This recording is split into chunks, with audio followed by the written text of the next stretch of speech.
How are you doing, Stephen? All right?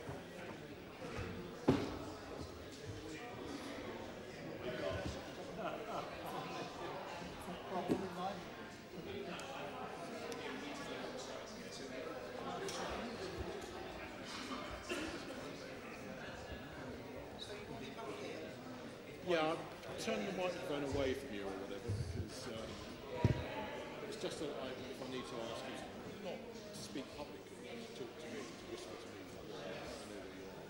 Because as you can see, we've run out of chairs behind.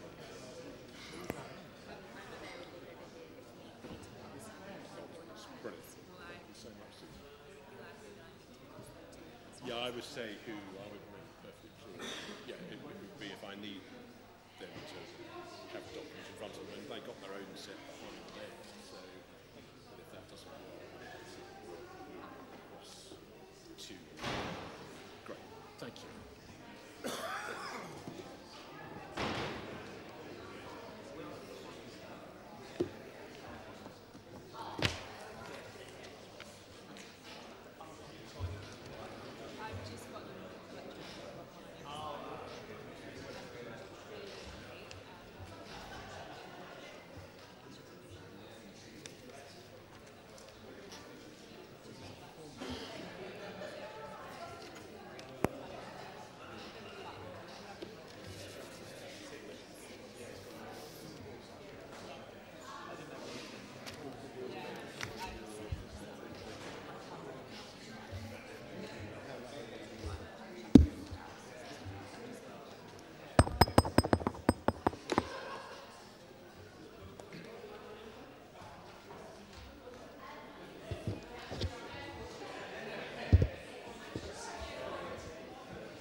Right. Right, could you take your seats, please?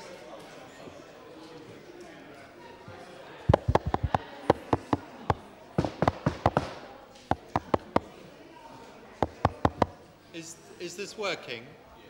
It is. I think it is. It's just Just not working well enough. Okay. Could you take your seats, please?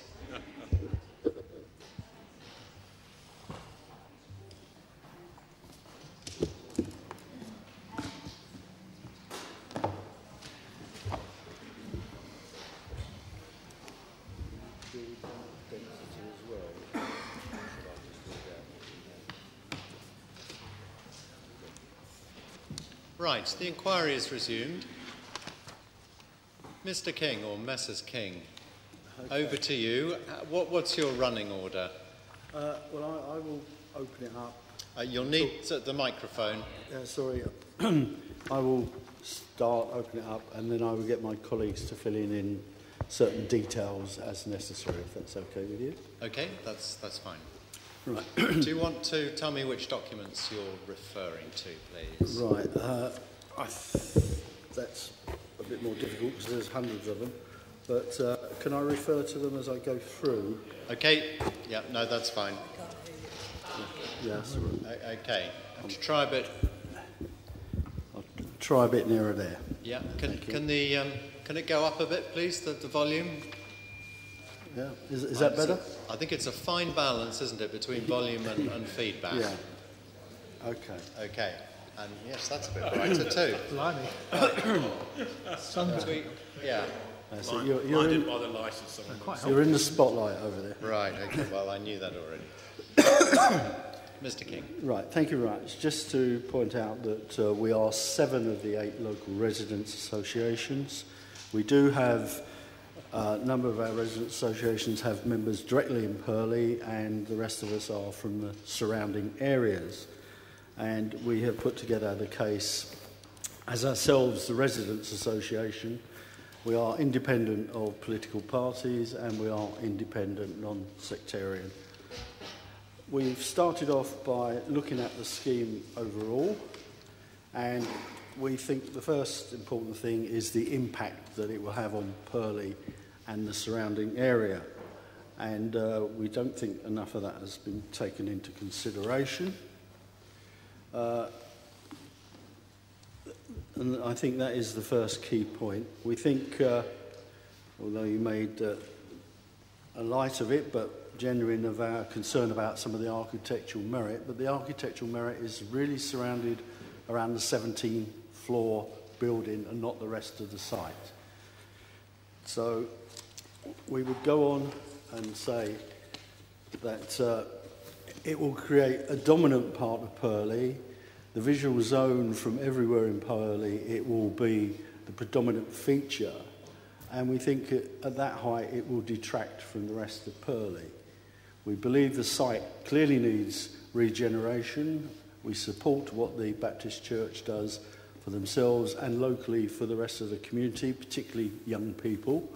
And we're very supportive of that aspect of the scheme. But it is the large building that we actually have the greatest concern. And we think that will have significant effect on the local community and those around. And we are concerned about its visual impact from further than just in the town centre that has been discussed today. Just on that point, Mr. Katkowski has already said that his team will start to look at a site visit. If you could be involved and you know, feed into all these points around that you want me to see towards the site from, that would be very helpful. Thank you. Thank you. And we note that the local plan, and the one that was quoted a bit this morning from DM44, is of a future local plan that hasn't been approved yet. And we note in that it should comply, and Purley District Centre should actually be, the existing building should be taken in, and its character should be taken into consideration. And it talks about a potential landmark building of 17 stories high, but that was actually written after the planning permission was given, and I think that is an important fact to raise. We support the mixed use on it. Okay, can I just, don't like to interrupt you too much, but you say that was written after planning permission was granted. Planning application. Planning application was submitted. Yeah. Okay. If you haven't got it now, it doesn't matter. You can tell me in your closing submission. But the references for that would be very useful. Yeah, it's in the published local plan. There was a public inquiry earlier in the year. Right. It was section DM44, which was quoted by people over there this morning. Thank you. So we can get you the reference to it. That would help. In particular, because I need to write a report for the Secretary of State, so Okay. I need to give him all the references to go to check these things. Thank you. Please continue. Yeah. We believe it doesn't comply with the existing Croydon local plan, which is repeated again in the one that's in submission to an inspector at the moment, that it needs to respect the character, heritage and design. New developments will respect existing local character, distinctiveness of Purley, referring to the borough character, appraisals to inform design quality opportunities to public realm and improvements primary focusing on the district centre, while seeking to improve links to open spaces. Any building and conservation should be of a high standard, designed to ensure the character of the centre, conservation area are respected. Local historic parks and gardens in the area will be retained and new links provided where possible to incorporate it into the green grid. We'll accept that the existing rotary field and the greenery around the library is kept within the scheme. We do accept that. And I think I would like actually to hand over to Dennis to talk about the architectural merit and more of the building itself. So, okay, Dennis. Thank you, Charlie. I did hope you were going to talk a bit longer. Oh, right. Well, I can do it. I dare say you'll want another go on transport, will you? I will, and I want to come back on the issue of tall buildings, but okay. As I'm not an architect, I do understand. No, it's all right. I'm there. I'll get in. Can you all hear me? Thank you. First, I didn't say that the windows were bog standard in the building. And I didn't particularly add that it was not of particularly good architecture. From the display we had this morning, I think the architect is to be commended. He is a very caring architect. I love his detailing. I admire that. Architects from the time of building pyramids have always disagreed. They did so in the great battle of the styles of the Renaissance and the Neo-Gothic of earlier years. We still do it today. It should be remembered, however, that it is not what we say, but is what the public say.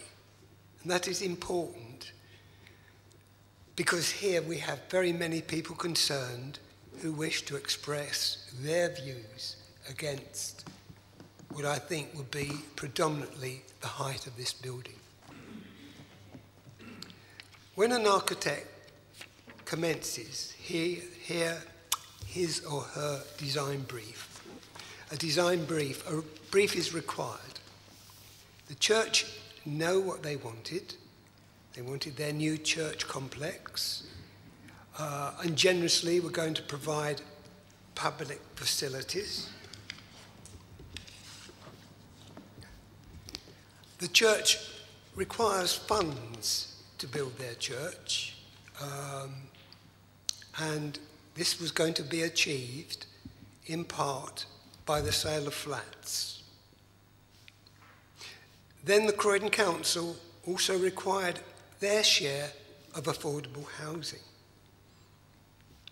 At that stage, I'm not sure that Andrew Matthews had an idea that his block was going to be 17 stories high. The costings of the project determined it was to be 17 stories. I appreciate Andrew has spent a large part of his professional life now working on this scheme and what we've seen today. An architect has to sell his scheme to his client and the planning authority. This we do by taking advantageous views. We put trees in. I used to do that in my student days. It's our little way of enhancing what a building would be.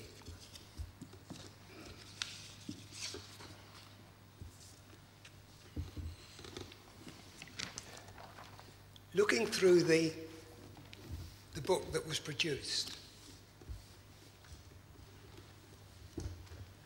which again is to enhance what we see. The front cover is very attractive. It is appealing, please come in. And then we see the site as you approach the brick building with the tower, with the clock tower. And looking at that, it's because of its positioning, it's difficult to realise that the block beyond is going to be 17 stories high. Mr. King, can I just check which document you're referring to? It's in the big... It's the one we had this morning. The one that Matthew was... Yeah. Mr. Matthews was producing. Well, I couldn't quite tell. Yes. Is that the proof of evidence? Yeah, Mr. King, Yeah, no, that's fine. is looking at the proof of evidence. Yeah. That's right. Thank you. No, I'm fine, thanks. No. Just wanted to know which I've got the big copy. document it was. So when you said, so the comments you've just made, just so I can check, were about that image? Or? That's right. Yeah, thank you, sir. That's right.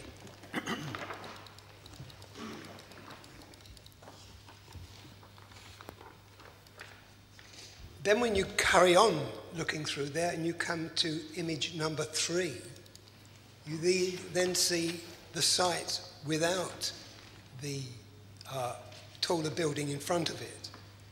And when I first came to see the church's exhibition of what they were doing, as I left the station and turned the corner, I saw the site and the vision of 17 stories high. I think at that moment, I realised that it was too much. It was just going to overpower everything within the area. And if you turn on to the next page, image number 10, which shows the north elevation of the Brighton Road, you see the Tudor-style buildings and a mixture of other things. We don't see why wasn't this building shown there? And I think we know, because it was colossal.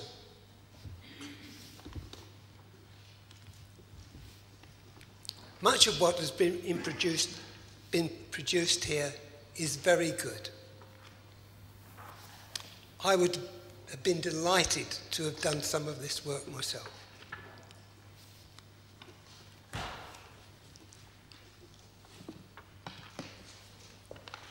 When we come to start to look at I particularly like one of the hub and the high visibility and the events.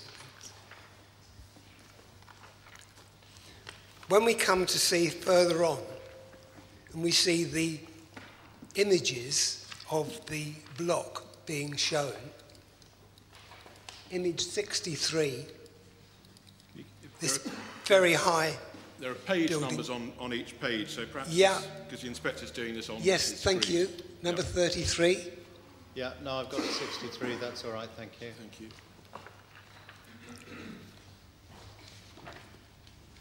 Turn the page to image 68. And you have to ask, is this really a tall, slender building with the pieces, the side piece there? I think not.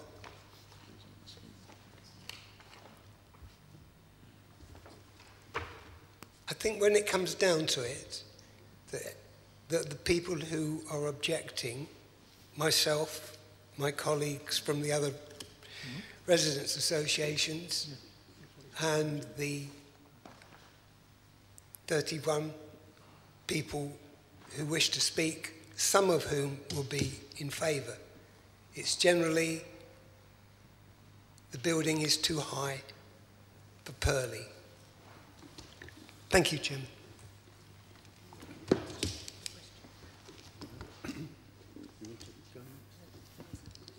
Oh, I've been asked to raise one issue. A member of the audience, a planner, I believe, has said that he cannot understand why the zone of visual influence hasn't been raised in this or included in this inquiry. Thank you. Thank you. Mr. King. Thank you. Could I move on to tall buildings and references to the London Plan, which Croydon as a London Borough adhere to? In section 77A, it talks about tall and large buildings should be part of a plan-led approach to changing or developing an area by identification of appropriate, sensitive and inappropriate locations. Tall and large buildings should not have an unacceptably harmful impact on their surroundings, and we believe, without me reading it all out, that this actually contravenes that and doesn't actually enhance the area. In fact, it has a detrimental effect. It then goes on in 7C, only to be considered in areas whose character would not be affected adversely by the scale, mass or bulk of a tall or large building. As set out below, we believe that the proposal, particularly for 17 stories, would be detrimental effect on Purley District Centre and the wider and urban environment by virtue of its bulk, scale and massing. On 7C, it also continues, relate tall, large buildings should relate well to the form, proportion, composition, scale and character of surrounding buildings, urban grain, public realm, including landscape features, particularly at street level. And we think 17 stories, which is between 3 and 5 times the size of existing buildings, clearly doesn't comply with that. And there is a complete difference between the Tudor buildings, certainly in the Brighton Road, and this new development. It goes on in 725, tall and larger buildings are those that are substantially taller than their surrounding cores and cause a significant change to the skyline or are larger than threshold sizes set for referable planning applications to the Mayor. Whilst high density does not need to imply high rise, tall and large buildings can form part of a strategic approach to meeting the regeneration and economic development goals laid out in the London Plan, particularly in order to make optimal use of capacity sites with high levels of public transport, which we do agree this has. However, they can also have a significant detrimental impact on the local character. They are therefore to be resisted in areas that will be particularly sensitive to their impact and only be considered if they are the most appropriate way to achieve the optimal density in highly accessible locations. They are able to enhance the quality of the immediate and wider settings, or if they make a significant contribution to local regeneration. And it is our view that this one doesn't make that contribution, and it has a detrimental effect. We'll continue on. The location of large buildings in the alignment, spacing, height, bulk, missing and design quality should identify with and emphasise the point of civic and visual significance over the whole area from which it is visible. Ideally, tall buildings should form part of a cohesive building group that enhances the skyline, improves the legibility of the area, ensuring tall and large buildings are attractive city elements that contribute positively to the image and built environment of London. And we believe that this doesn't in a location such as Purley. The Council Officer's report says London Plan encourages proposals of tall buildings in town centres which have good access to public transport, which we agree this does. It also encourages tall buildings in district centres where there is a well-connected public transport system, and again, we would support that. But at 17 stories, it will be distinctly taller than the surrounding built form and will make a significant change to the townscape, visible from many vantage points across and around Purley. And we do not believe a tall landmark building is suitable for the site. We also believe that the tall landmark building will overshadow other buildings, and there are issues about sunscape as well. And we're in the winter at the moment, but we have concerns about shadows as the sun moves round from the south to the west in particular. In addition, the RAs do not agree that there will be no harm to the heritage assets of Purley District Centre, or that the height or massing of the block are acceptable because of the facade. The massing and the 17-storey block will make it difficult to appreciate the detailing at this height, particularly when in the shadow or subject to direction of sunlight at different times of the day. We also made comments upon the density, which there seem to be a number of different, but we range between 717 to 817. And we are concerned about the density using a high block. And we believe in the London Plan that this could have actually been slightly lower density, or the density could have been spread out across the development rather than one large tall building. Affordable housing, I think we are concerned that the affordable housing, although the Mayor and Croydon talk about 50% and 30% in different papers, has actually dropped to 18% with only 39 units.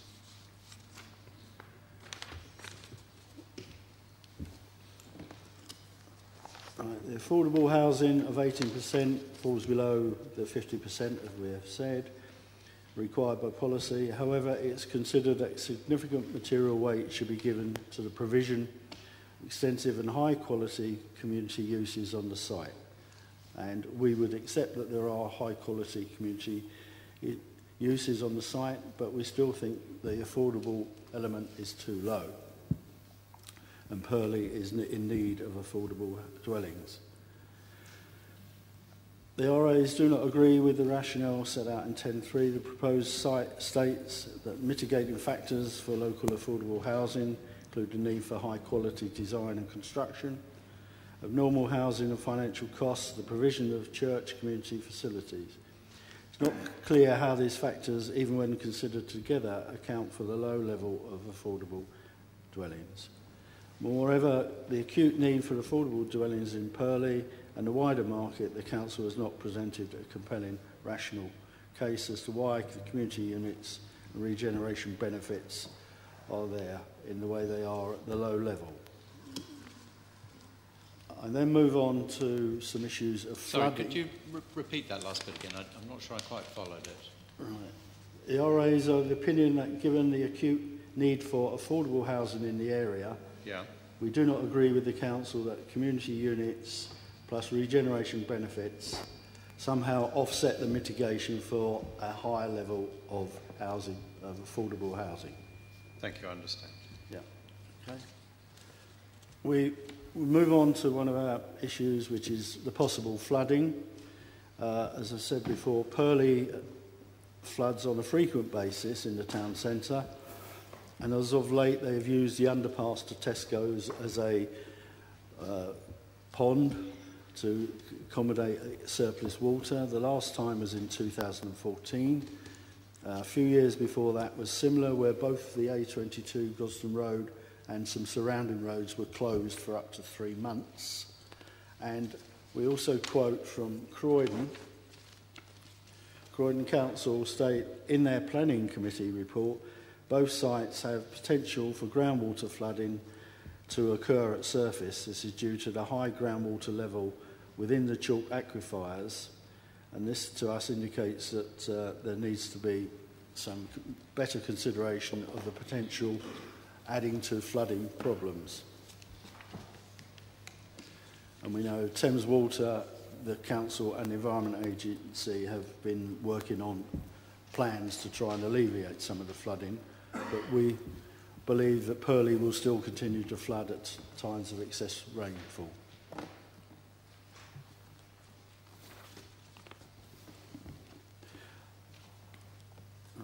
And the Brighton Road around the area of Tesco's, Purley Cross, Purley Road, it actually falls within flood zone 1 of the Environment Agency's classification. And we believe that any further development, there ought to be mitigating circumstances to ensure that this doesn't become a higher risk.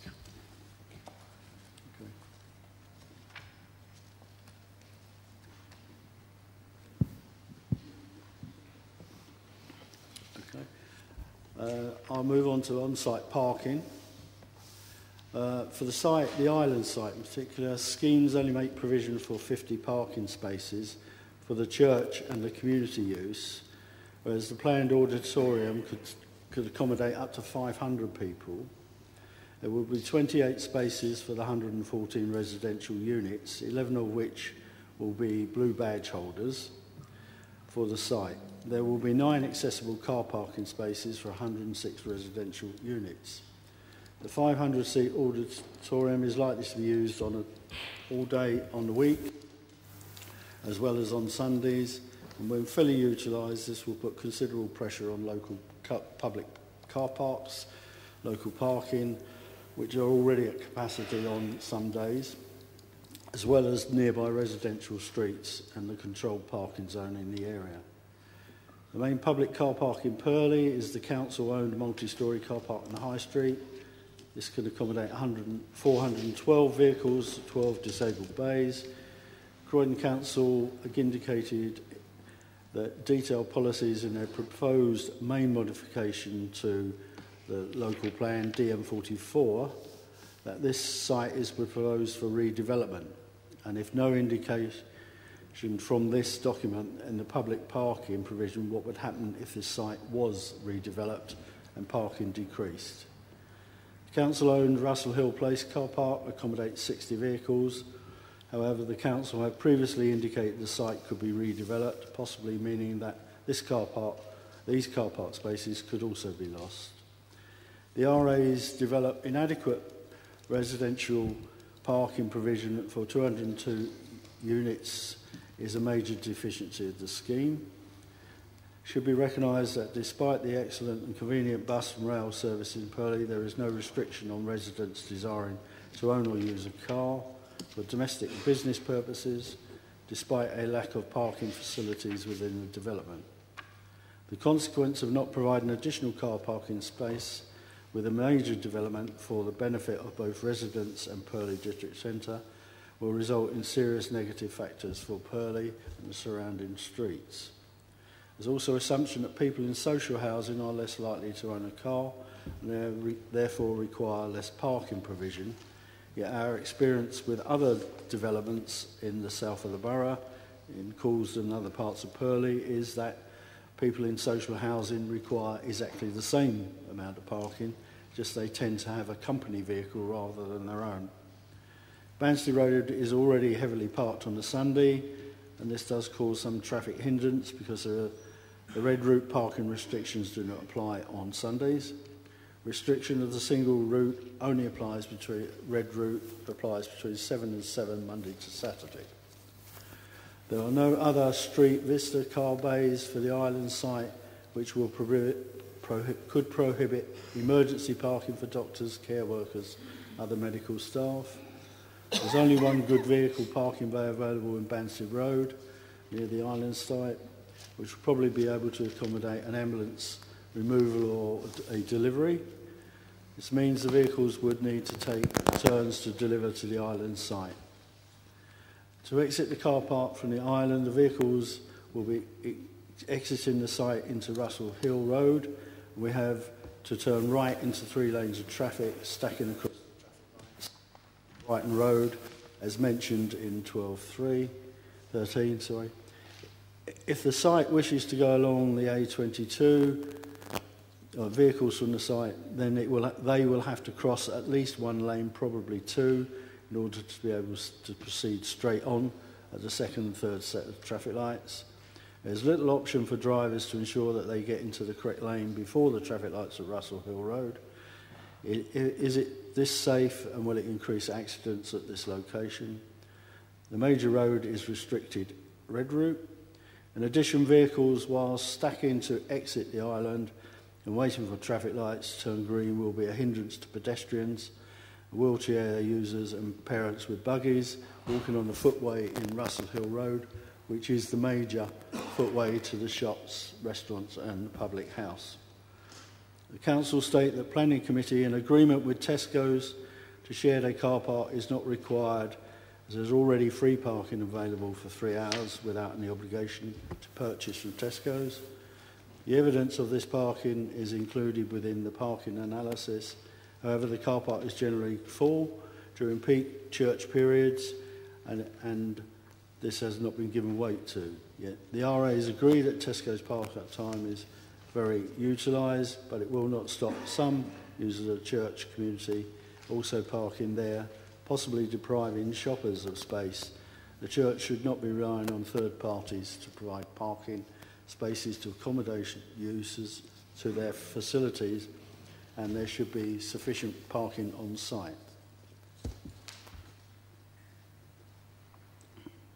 I can go on to transport links now, if that's okay. If you like, yeah.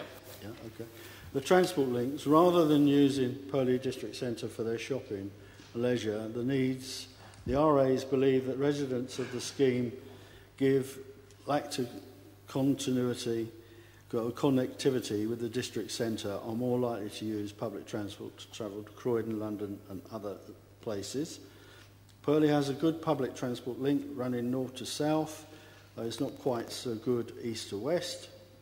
Likelihood of residents travelling to Croydon for their retail and leisure is also likely.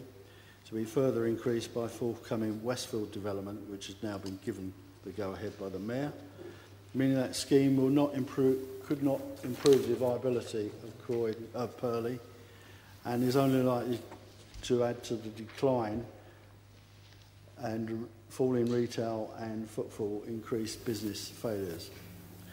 Traffic congestion in Purley District Centre. The proposed development will be phased construction and expected to take at least 47 months to complete. The RAs have major concern about the effect on the development will have on the existing A23, A22 Purley gyratory during construction and after construction. The Purley gyratory is made up of two TfL trunk roads, consisting of the A23 and the to Central London Brighton, the M23 and M25, and the A22 to Eastbourne and the M25. In addition, two borough Class A roads, the A235 to Central Croydon and the A202 to Banton Epsom in one direction and West Wickham leading on to Orpington in the other direction, along with the unclassified Pamperswood Road, which acts as an alternative route to Central Croydon, which is used by two major bus routes. All of these routes are fed by a number of smaller side and residential streets. The RAs believe that recently approved Westfield scheme in Croydon Town Centre is likely to put even more pressure on the already congested road network in Purley. With this proposal, it's likely to exacerbate still further.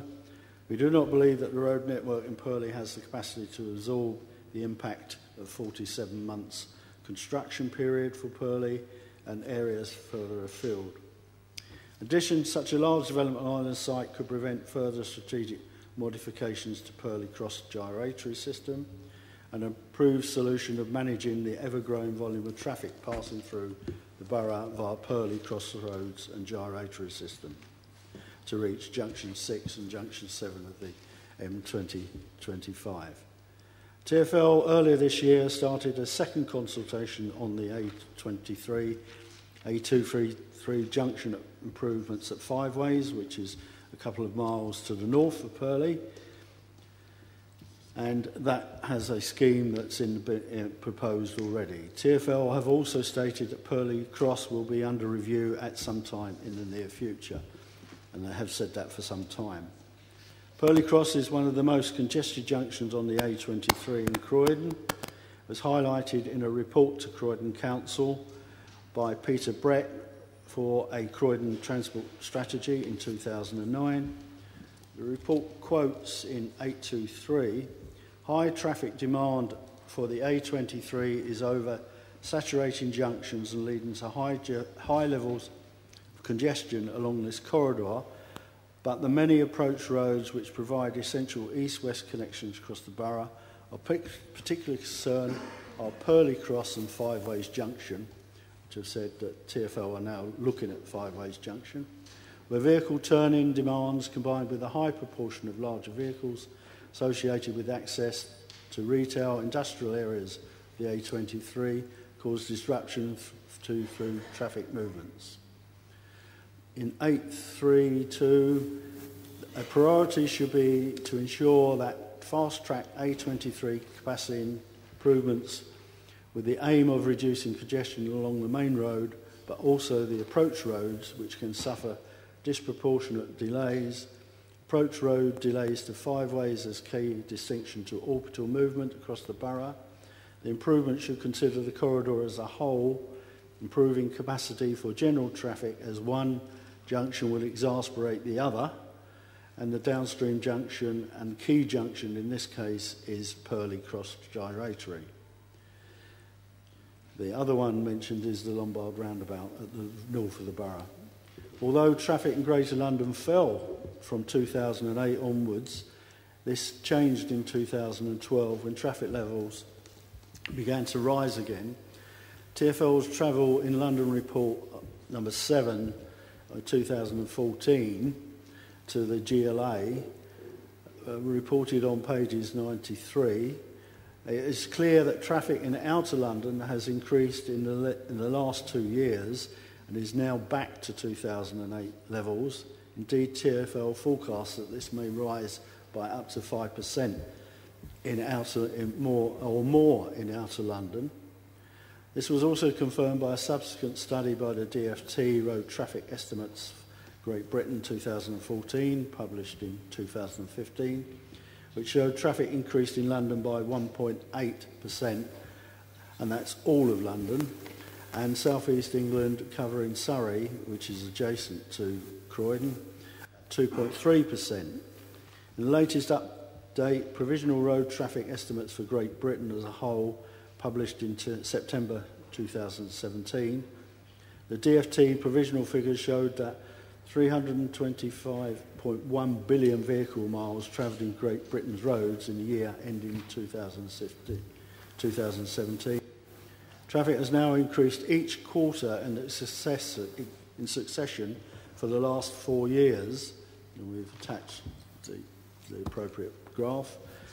Not only does the gyrator at Purley experience large volume of traffic, but it also suffers from a large number of road traffic accidents. This is partly due to the volume of traffic and also to the layout of the gyratory with so many junctions, and where people entering the gyratory usually have to cross to the far side of the road, whether it be coming down from Purley Way, with the majority wish to cross to the centre and to the offside lane, and those coming from Foxley Lane usually wish to cross to the centre and the near side lane. From information on Crash Map, the website which records injury accidents excludes non-injury.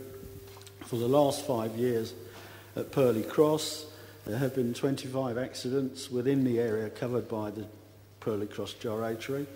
Fortunately, nearly all were minor collisions with damage and minor injuries to the casualties and no fatalities, and this is generally because they are low speed. Of these, 9 occurred in Russell Hill on the approach to traffic signals with the Brighton Road, where it is proposed all the traffic from the island site will enter and exit from. It's suggested by the RAs that this traffic from all approach roads has to cross a number of lanes to enter and exit the island site. It will greatly increase the risk of further accidents while hindering the flow of traffic in the A23. Russell Hill, for many hours of the day and night, has 3 lanes of traffic queuing at the traffic signals at Brighton Road. The exit from the proposal will require drivers to try and nudge their vehicles out into the traffic flow, potentially across to the central and near side lanes. This changing of lanes is likely to be the main cause of low speed accidents. Not only this, it will also interrupt the flow of traffic in Russell Hill and reduce the volume of traffic that can cross the junction with Brighton Road, causing further tailbacks up the Purley Way. In addition to this, Russell Hill has a high pedestrian flow, and much higher than that in Banstead Road, and also from Purley Way and from Foxley Lane. In addition to the high pedestrian flow, it is an important area, it is narrow footpaths, and it's important that pedestrians have adequate access. Could I just say, in your evidence provided in the transport report, you took a different 5-year period and the number of accidents were higher, but the trend was the same. I think nearly 30 of the 41 were in the section of road between Purley Way and the Brighton Road, in Russell Hill Road. We believe that any exit from the site should actually have been in Banstead Road, where there is actually an easier exit and entry because of the 2 sets of lights. The gyratory lights themselves and the pedestrian lights, Purley Way, will naturally stop the traffic flow a number of times in any given hour, which will allow much easier entrance and exit. Whereas in Russell Hill, on an average, the entrance will be 6 car lengths from the traffic lights, and on an average, if you go around there any time, you will usually see more than 6 cars. Or if it's 1 HGV, it's 1 HGV and between 3 and 4 cars. If it's 2 HGVs, it's 2 HGVs. And that will block the entrance and exit. Also looked in the transport survey, the sweep that is shown in the entrance and exit clearly shows that larger vehicles will probably have to cover more than one lane when entering an exit, which will again cause congestion. Now I just move on to the pollution and air quality, if that's okay. Certainly, please do. Yeah. We provided the map that the Mayor of London issued as recently as October 2017, which was based on work done in 2014 on air quality in London, but republished and updated in October 17. The report contains an introduction to what PM2s, 5 summaries are, and current understanding of PM2.5, concentrations, exposures, discusses the findings of research undertaken by the GLA. Do you want to just explain that, PM2.5? You need somebody who's probably better, but it's one of the pollution measures. Well, I think it's particulate matter 2.5 microns. Yeah, I think I stand to be corrected. I'm sure somebody will correct me. Okay. Yeah. But this is the latest measure that the Mayor is using rather than CO2. And the map is based on World Health Organization guidelines for 2030. And unfortunately, the entire London, as far as the boundaries of London and the outer boundaries, all exceed the World Health Organization limits. But interestingly enough, if you look at the south part of the map, and you will see a rather large darker stripe on the Purley gyratory. The map clearly shows that even Riddlesdown and Kenley Commons, which are within 2 or 3 miles of Purley, are one level above the World WHO recommended levels of 10 micrograms per cubic metre, whilst Purley generally around 2 levels, but the Purley town centre and the Purley gyratory are in fact 3 levels at 16 to 17 PM.25s, and we believe building this with an exit, and particularly onto Russell Hill, will exacerbate this, because vehicles will have to idle while they actually try to get out onto Russell Hill. It will cause other vehicles to be stationary and idling while they're waiting for vehicles to enter and exit. Work done by both Dudley Council and Lambeth Council estimate that a stationary vehicle idling actually produces twice as much pollutants as, in fact, a moving car, even at low speed. And this includes pollutants such as carbon monoxide, nitrogen dioxide, and particulates. Traffic enter and exit the vehicles will also have to cross the footway, which, as I've already said, is the main pedestrian footway from the Brighton Road to the shops, the public house and other commercial properties in Russell Hill. And this will be interrupted as vehicles go in and out. We believe that it may be only a few vehicles at any particular time, but certainly when the auditorium is used to the full and the church to the full, this will be a large number of vehicles all trying to leave at the same time, which will cause them to idle for a considerable time. And then I've got a couple of bits on amenity space. Expected child year is 31, requiring 310 square metres of amenity space, with 20 under 5s requiring 200 square metres. The proposal includes 107 square metres of under 5 play space on the island site, and in the podium gardens 141 square metres of under 5 play space on the south side, in the amenity space to the southwest of the building. Provision of public facilities is funded by Community Infrastructure Levy, and therefore the play space for older children, which is proposed on the Rotary Field site, is acceptable. The RAs are of the view that the amenity and play space is limited, though, and mainly provided at high level, which is not always suitable for inclement windy weather, for the reasons highlighted in paragraph 15, and it is wise to have children play area in places that have... Is it wise to have them in an area of high traffic density and pollution? We're also concerned about the effects of wind from a large building, and we know from our own experience of Central Croydon that large buildings can actually create wind and wind at ground level, and we have some concerns about that. And particularly in high winds, we believe it could increase the effect of high winds at low level and in the Purley town centre. And we also just made note that we noted the number of 15 on the 15th floor landmark building. There is no shelter at height from surrounding buildings, and we wonder about the effects of wind at that level. So that's all I would like to say, but I know Diane has some other issues to raise, and I'll get that to raise, and then perhaps I'll just come back if need. Thank you. Thank you.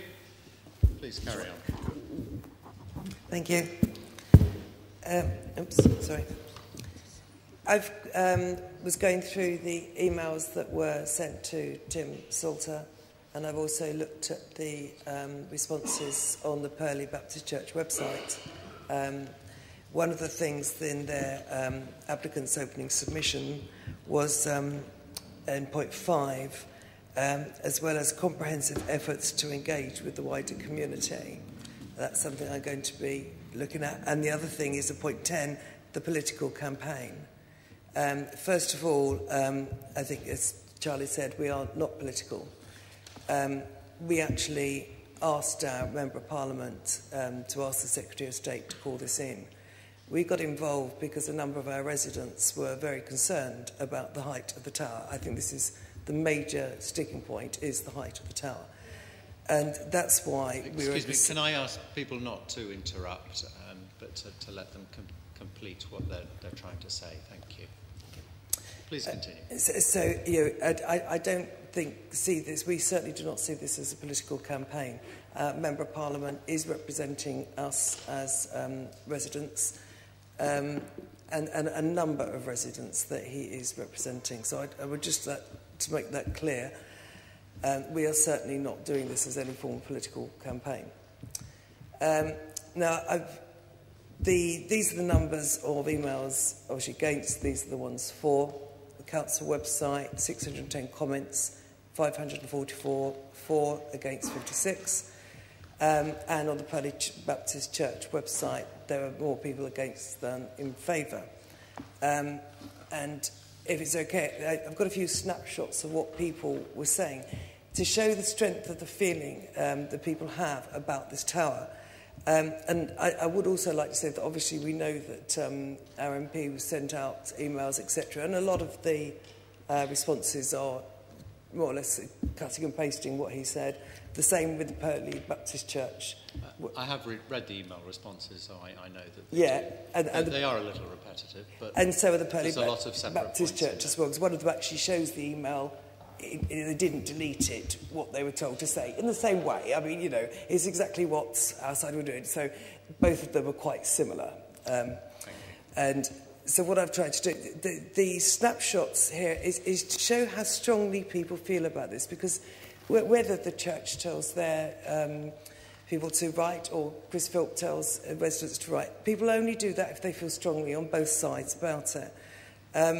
And the comments made were ludicrously tall, very adamantly against.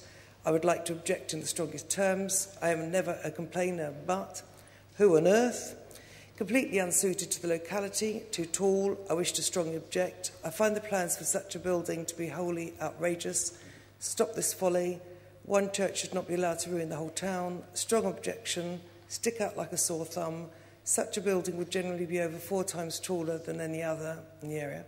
Pollution from traffic chaos, object vehemently, totally against, please stop this madness, absolutely opposed, tower block deposited in the centre of Purley. Now the main objections really were size, traffic, car parking. Others mentioned were flooding, major junction, dangerously situated, the visibility from Farthing Downs and other areas, which is why the zone of visual influence is important, because it can be seen from so many places, and the infrastructure. The traffic points were that the area is already congested, pollution, seen as having more traffic coming from the new sites being built in Coulsdon. Safety issues regarding crossing the road, that was quite a big one, and people commented there are no safe bridges or underpasses.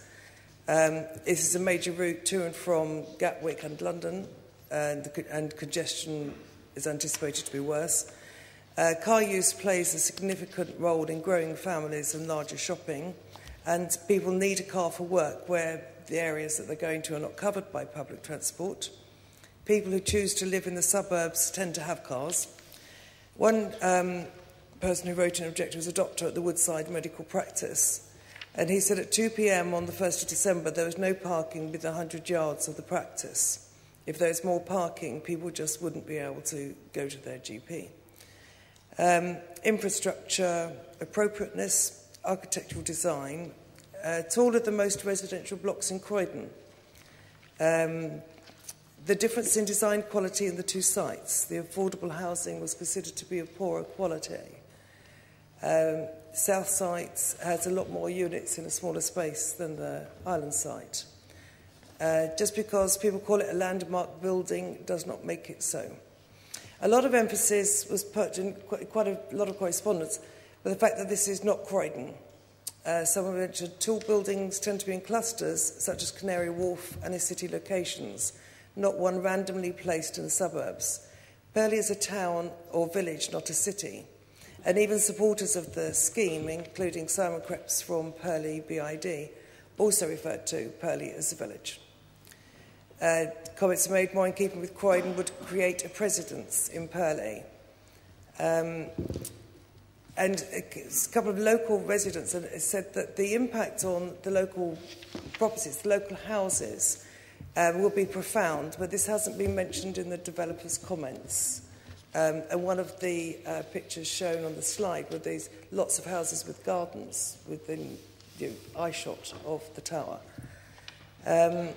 There are quite a few references to the planning meeting. It was a politically biased decision made by councillors of other areas. And the chairman of the committee said that the residents of the area itself wanted it, when the level of opposition obviously belies that. I think the resident association, the chair of the association and the previous chair supports it, but the postcodes of the people who have signed the petition, etc., do not indicate that the majority support it at all. I belong to the Hartley District Resident Association, and we have many residents in the east of Purley, and we're certainly being inundated by people who do not support the scheme. So we are very representative of people in Purley as well.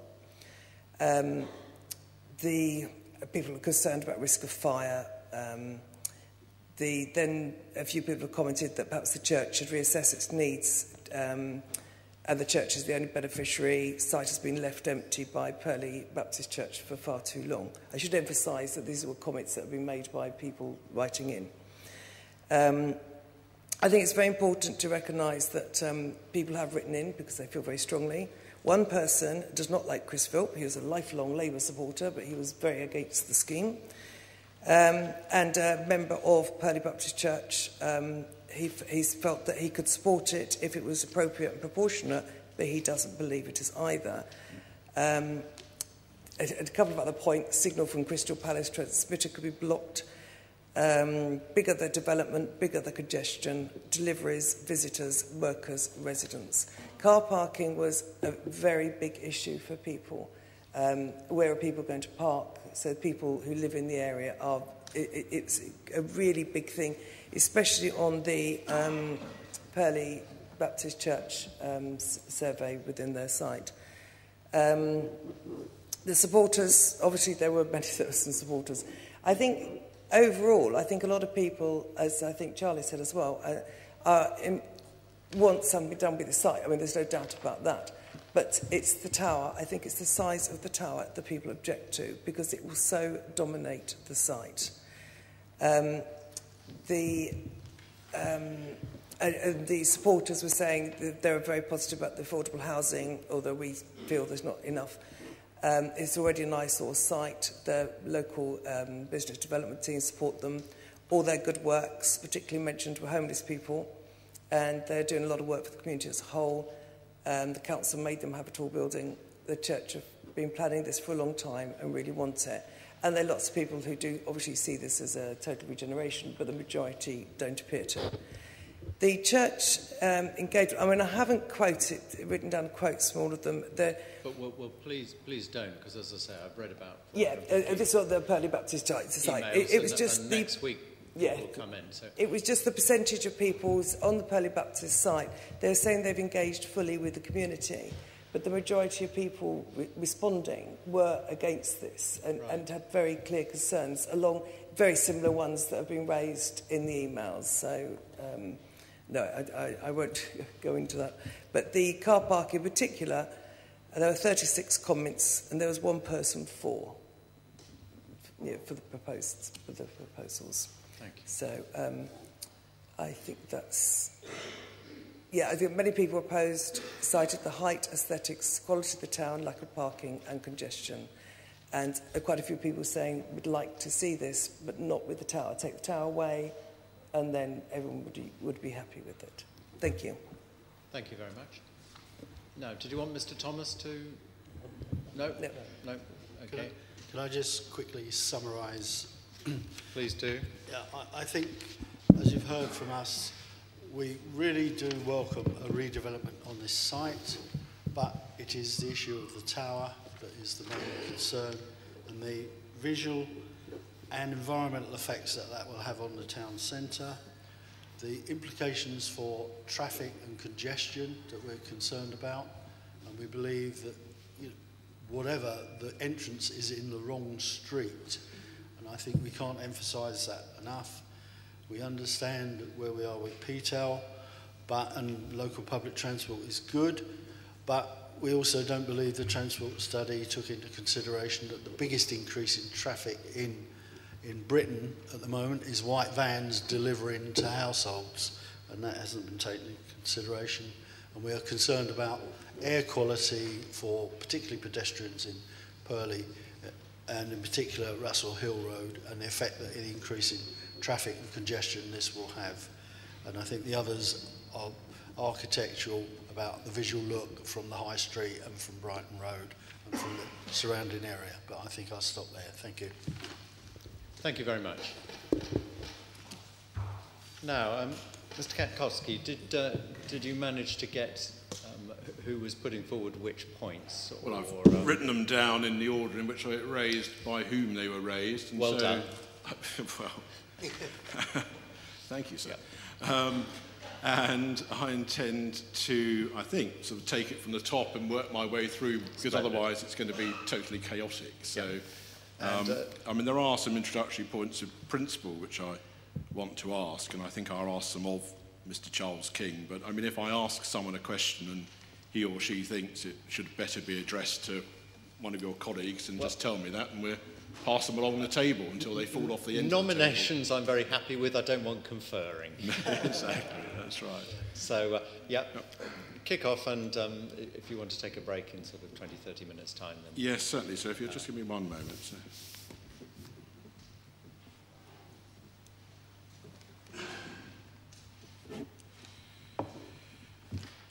Right, good. Well, good afternoon to all of you, and we'll take this in some sort of disciplined order. So if I can start with some questions to Mr. Charles King, assuming I've got the right first name. The right Mr. King. The right Mr. King, exactly.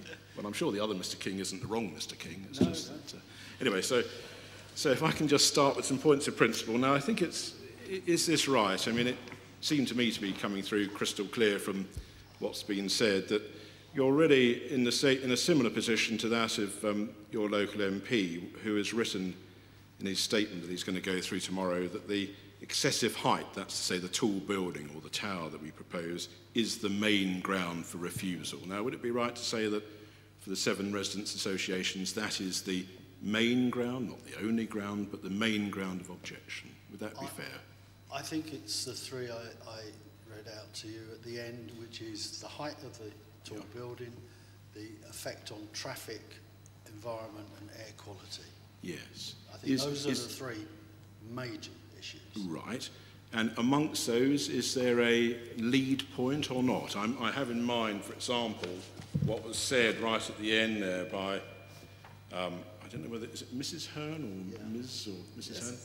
Mrs. Hearn, that many of the representations have said, take the tower away and people would be happy. Now, would it be right to say that it's a tower which is the main focus of the objection? I would say, it is the tower, traffic and the congestion. Right. And the traffic and the congestion predominantly results from the exit onto Russell Hill Road rather than an exit onto Banstead Road, which has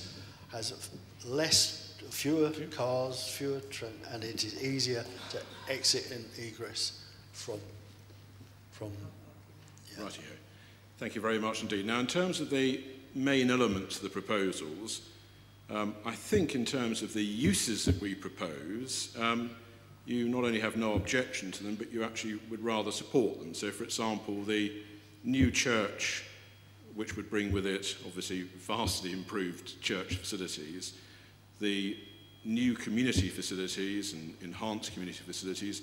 Now, if we just pause for breath there, I think it's fair to say that you welcome those wholeheartedly.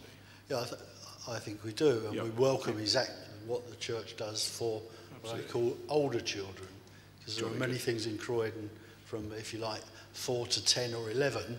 It's the 11 to 16-year-olds that certainly need facilities. Thank you very much indeed. So that element of the scheme you welcome, and as I understand it, I mean, I'm not asking you about the form of the development, the tower, I'm asking you about the uses. You would welcome residential development. You do welcome residential development on the site, yes, including, of course, the affordable housing. Yeah. In fact, you would like there to be more affordable housing.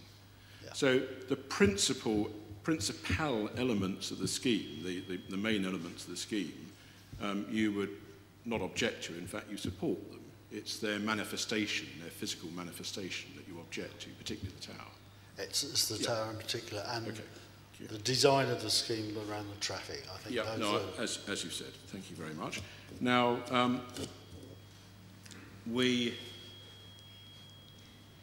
with that in mind, now you'll know, I think, that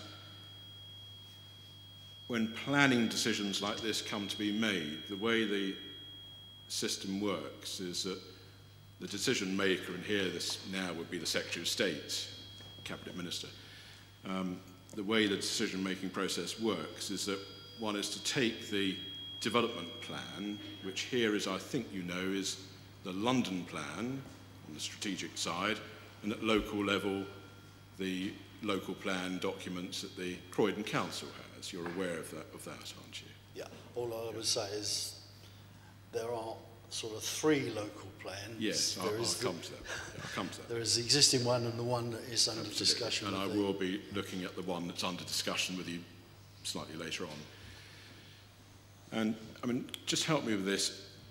In your written statement, the one of the 17th of December 2017, the Residents' Association's various points, the 24-page document, in relation to the tall building element of the scheme, you've set out your views that that building doesn't meet a policy in the London plan, policy 7.7, and you'll remember earlier on you said some words in summary of that.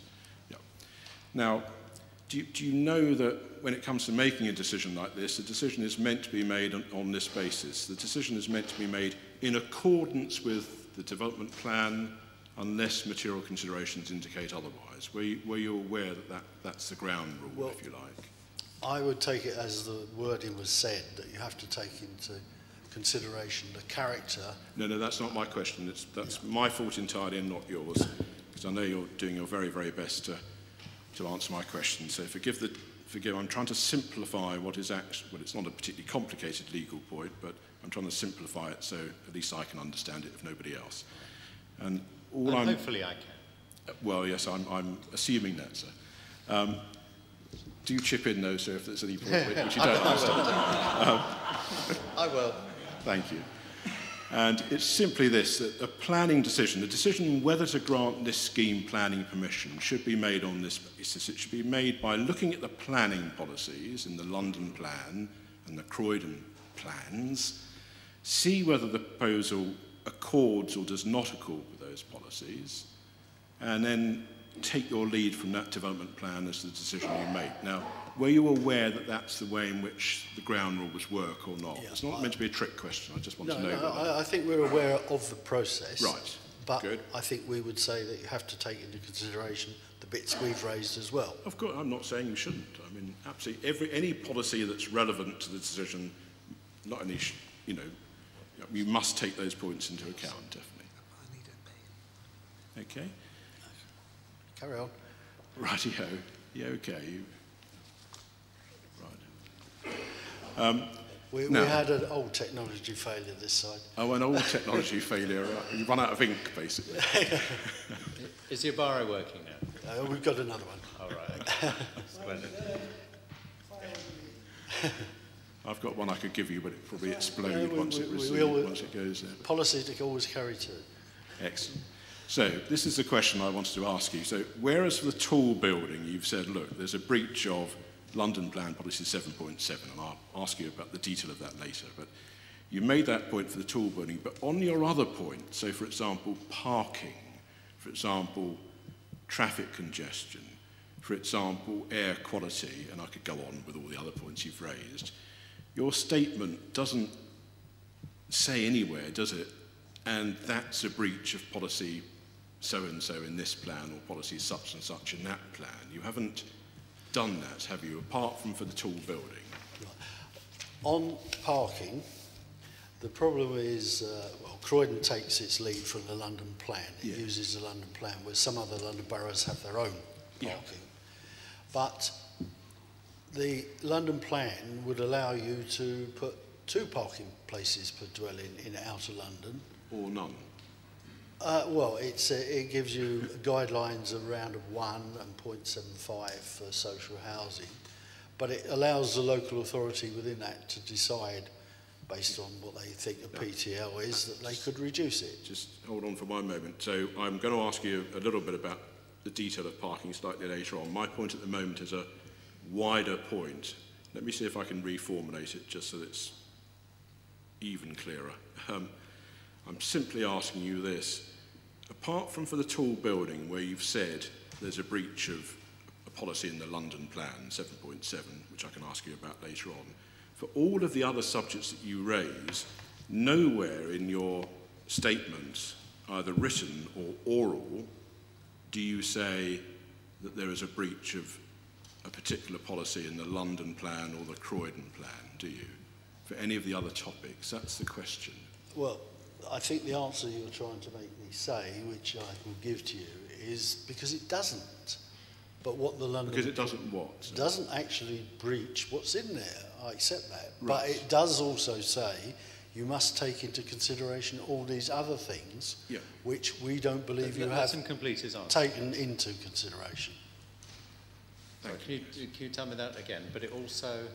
It says you should take into consideration all these other things like character, historic nature, effects on environment and all the rest of it. You should take them into consideration. But it produces a table at the end, and this complies with that table. Yes, I think we're probably still at cross purposes, so I'm not asking you about any specific point at the moment, such as parking or pollution or flooding or anything else. I'm asking you a general question, which is, apart from for the tall building, as if I've got this right, it isn't any part of the Residents' Association's case to say this proposal breaches these specific policies of the London Plan or the Croydon Plan. That isn't the way you put your case forward, is it? Oh, I would agree with that, because that is not specified in the London Plan, so you can't say it breaches it if it's not specified. Oh, jolly good. Thank you very much indeed. Now then, with that in mind, I wonder whether I can just begin with a few questions, turning to a bit more of the detail now, a few questions concerning the tall building element of the scheme and its acceptability or otherwise. And for this, we're going to have to assemble some documents, because I need to ask you about some of the planning policies, 1 or 2 of them, or in fact all of them, you've referred to yourself. Now, I don't know whether you've got the source documents to hand. Behind the gentleman on the left there are boxes with hard copies of the documents in, or you might have them accessible online. But Mr. Katkowski, is there quite a number of them? There will be 3. Oh, okay. I don't know whether that counts as quite a number or not. No, that's a modest number. A modest number. So we'll carry on. Good. Would we have stopped if I'd said Well, there were if lots? you'd said a dozen, I'd have suggested we take a break now. Oh, I see. And find the Well, documents hopefully this won't be enough to tip us over the edge into a break. So But quite perhaps you tell us what the 3 is, and then we'll tell you whether we need time. Absolutely. And the first of those is the London plan and the policy you've referred to yourself, which is policy 7.7. That's core document 10.3. Your knowledge of the numbers, sir, is Well, I just have it impressive, in front of me. That's impressive, but also rather disconcerting. And it's page 293 in that document, and if anyone's digging out a hard copy, it's in volume 5 of those documents there, volume 5. So page 293. That's the first thing I'm going to be asking you about. We will also need to have to hand what's called, rather unromantically, CLP1, Croydon Local Plan 1. That is core document. It's 11 point something. Which bit of it do you want? Is it 11, forgive me, or no, it's 10. Oh, yeah, Yes, you're right. and The it's others 10.1. 10.1, and it's policy SP 4.5, sir, on page 38. Page 38. 38. And the final piece, so the third of 3 documents, so I put these arm-breakingly big books to one side, is the emerging local plan, so CLP2, to use a horrible jargon. That's core document 11.2. It's in volume 6, and the page number that I wanted is page number 213 for policy DM44, which is the policy you've referred to yourself. So those are the 3 documents. Now, once Mr. King has them somewhere to hand, then I can crack on.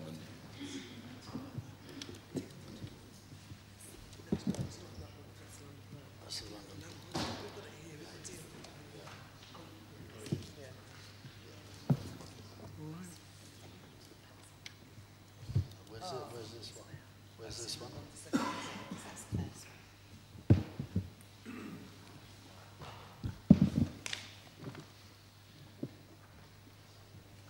Okay, we'll start with the London plan because that's well done. Yeah, it's a good idea to take them out of the file.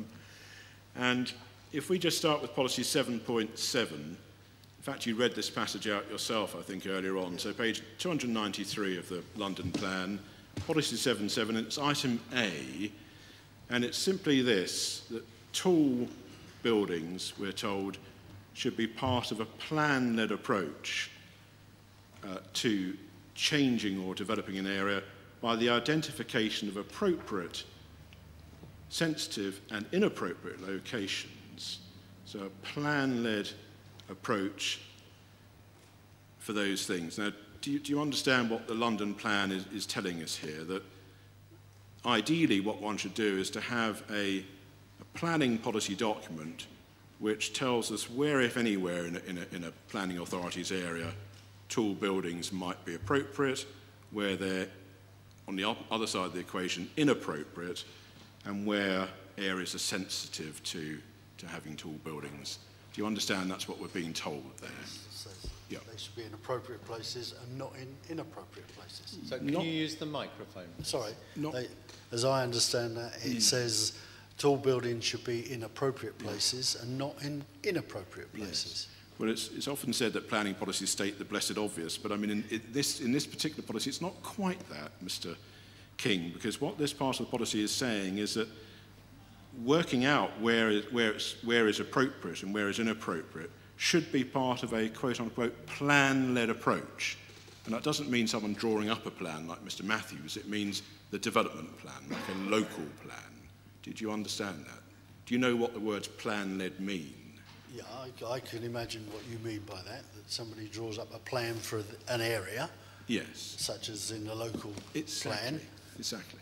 and they put in what they think should be, and Exactly. we as public have the right to question now. Absolutely. And then it goes to an inspector, yep. Absolutely, you've got it completely. So, in other words, what the strategic level of the plan is saying is that what the Mayor of London wants, what the London plan wants, is for local authorities, and here obviously we're talking about Croydon, for local authorities through their planning policy documents to work out where tall buildings, if anywhere, might be appropriate, where they might be inappropriate, and where sensitive to those things. That's what we're told, isn't it, by this part of the policy?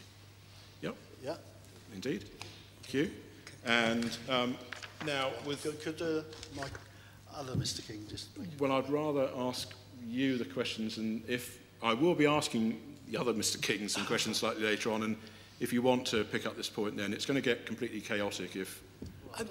I'd like to pick up this point. I think I will allow this because this Mr. King gave the evidence on the sort of the architectural aspect. On the architectural of it, aspect, but the other Mr. King gave evidence on the appropriateness or inappropriateness of having a tall building here.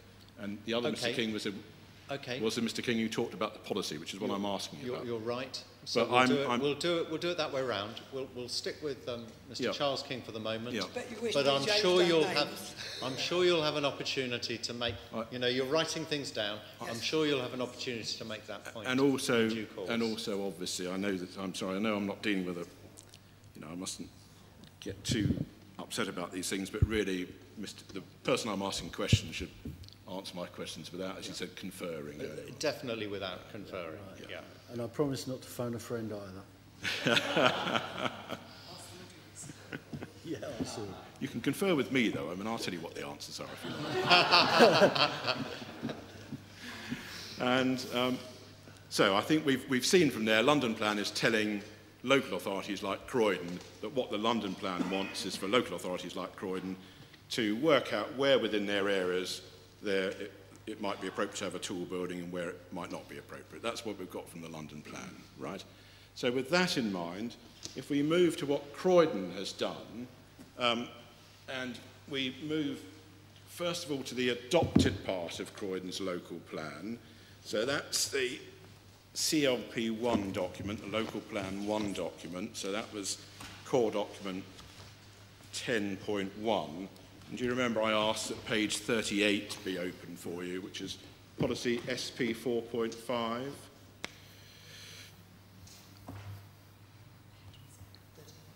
Page 38 it should be, policy SP 4.5.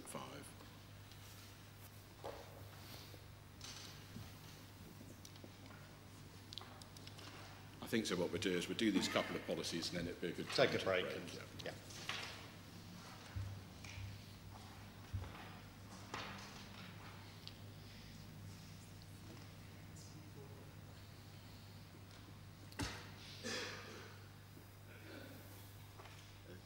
Thank you. Excellent, thank you so much. And so this is in the adopted local plan for Croydon. It's relatively recent, or not that long ago anyway. So if you look at policy SP 4.5, do you see it's got a heading tall buildings? And this is like a bit of a paper trail, obviously. Proposals for tall buildings will be encouraged only in ... areas in district centres, and locations where it's around well-connected public transport interchanges, etc., etc. So if we just pause with the first sentence, there's encouragement for tall buildings in the adopted local plan, but only in certain areas, and they are, the first one was a Croydon opportunity area, nothing to do with us here, and the second is areas in district centres. So at this level, the local authority is looking to district centres, isn't it, as an area where, and it might be possible, where tall buildings, quote, will be encouraged. Yeah, do you see? I would agree with you where might be, yeah. Yeah, it says will be encouraged, only in, but in the short list, the very short list, we have district centres. Do you see? That includes district centres. Yeah. And then if we skip to the second sentence, detailed criteria for the assessment of tall buildings, consideration of the appropriateness of tall buildings on individual sites and or in district centres will be contained in the Croydon local plan, detailed policies and proposals, I hate the jargon, DPD, development plan document. So they start off with a principle, only be encouraged in, amongst other places, district centres, and you then scratch your head and you think to yourself, well, which district centre or district centres might that be? And we're told that the detailed criteria for the appropriateness of tall buildings on individual sites or in district centres will be in the next local plan document. Do you see? That's what we're told here. Okay, so it's pointing you forward, isn't it, to the next local plan, the detailed local plan. Do you see? Well, I could interpret that a slightly different way. Right. That it says it could be, and it can be considered. It doesn't define what a tall building actually is. Well, the local plan does define what a tall building is, and it uses the definition. That we find in the London plan. If you want to see the definition of a tall building, it's page 41 of the document you've got in there. Paragraph, I'm reading this upside down, paragraph 5.10. And it's the usual definition, substantially higher than the local context, etc., etc.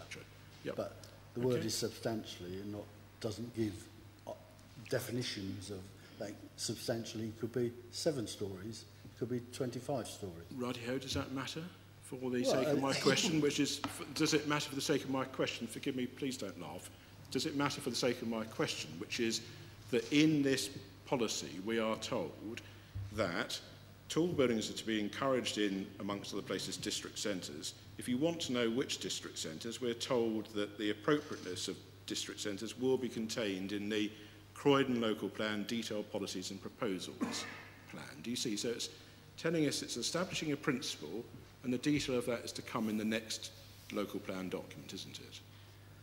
Well, you could argue it that way. Yes. I would argue it slightly different, that it's saying that they should be only in appropriate areas, which would include the opportunity area and could be district centres. Yes, yes, but what's this document telling you about whether any particular district centre is appropriate for tall buildings? The answer to that question I suggest to you is it's telling you, look in our detailed policies plan, because that's where we, Croydon, are going to work out which particular district centres are appropriate for tall buildings. Do you see? That's what we're being told, isn't it? Yeah, I can see that you're saying it that way, but I don't quite see it that way, because I see it as there is the opportunity to put a tall building in a district centre, but that would have to go through its natural course. And if it appears in the next local plan, which has already appeared in the proposal for the local plan, then it is open to challenge at public inquiry, which it was. Yes, yes, I'm going to come to that, but look at the words on the bottom of the left-hand side of the page. I'll just read them out to you again, and to be honest, it really isn't, as much as I'd like to claim to be clever, it really isn't a clever point. All I'm doing is reading the words on the page. It's as simple as that, and it is simple as reading, being able to read.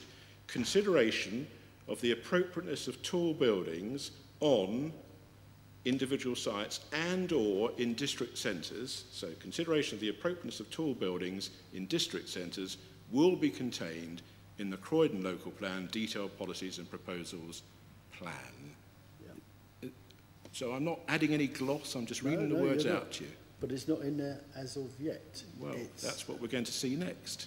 All right? Okay, well, I think that's an appropriate moment to take a break. Okay.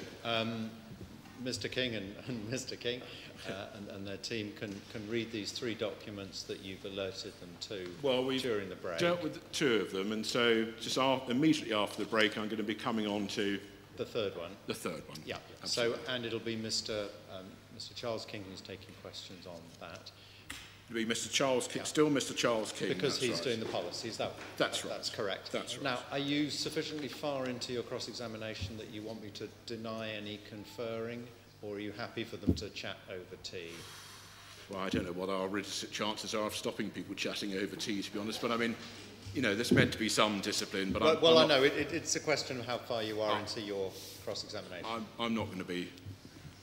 I'm not going to live up to the reputation of all barristers as being pompous people. So, I'm happy for them to chat amongst themselves. That's very fair. But once the questioning starts again, there'll be no conferring. Yeah. But then if at the end you want to make so you haven't got an advocate and re-examination, but if you want to make a statement at the end, if you each picked up points, would that be in order? Any problem with that? Well, I mean, there will be the closing submissions anyway, which Indeed. is probably the right place to do that, frankly. Or, okay. I don't want to be unfair. Quite the opposite. I'm just thinking it might be helpful if you've asked a question to one Mr. King and the other Mr. King actually had some point to make. It might be more useful to hear it now than later. Sure. And if the other Mr. King makes whatever the point and is, if you want to ask another question, absolutely. I'll let you. Absolutely. Okay, absolutely. We'll do it that way. We'll we'll break for 15 minutes until 3:45. The inquiry is adjourned.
Hello, sir. Thank you for that. That's helpful. I just don't want points to come up when they're closing. No, I agree.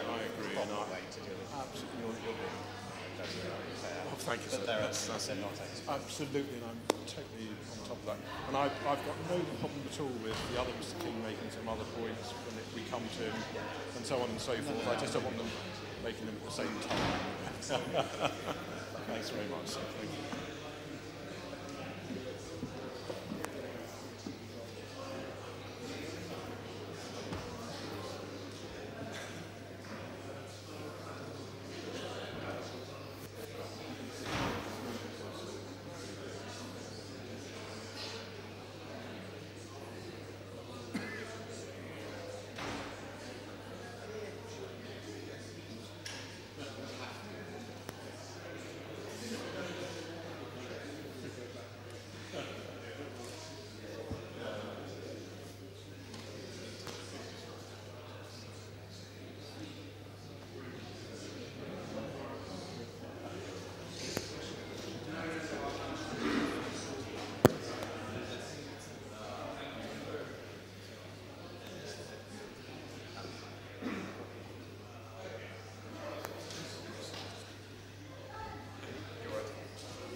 hasn't said yet, but it's either going to be 9:30 or 10, but I think it might be 10. He'll say at the end of the day. Or, in any event, this lady here is the programme officer, so if this gentleman wants to know the time on future days of the sittings, yes.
He's been looked after.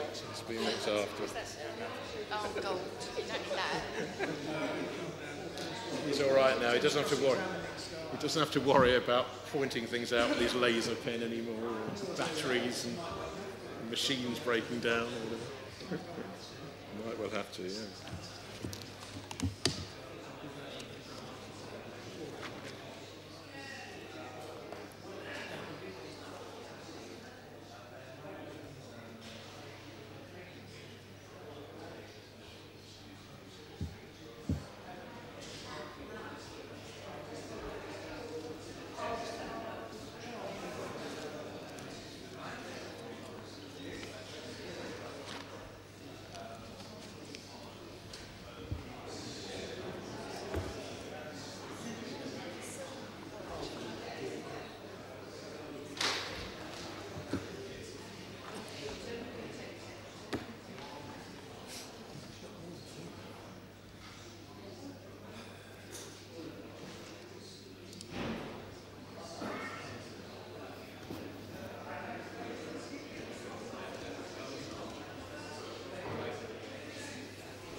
References?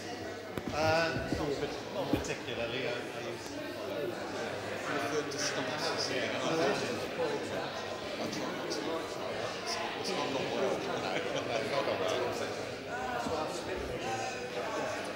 Thank you. And these two microphones as well. That would be fantastic. Yeah. Try and sort of staple it today. That'd be really. Charlie had a lot to say. I think he was wearing himself down. Yeah. That's right.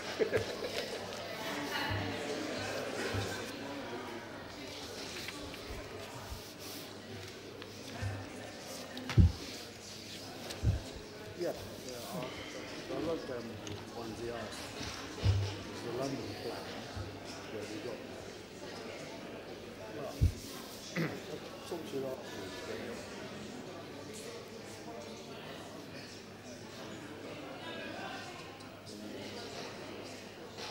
Well, I expect so.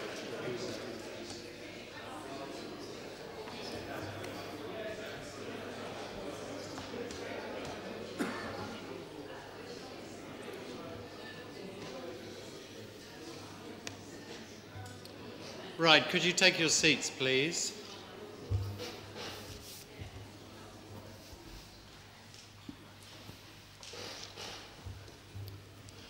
The inquiry is resumed.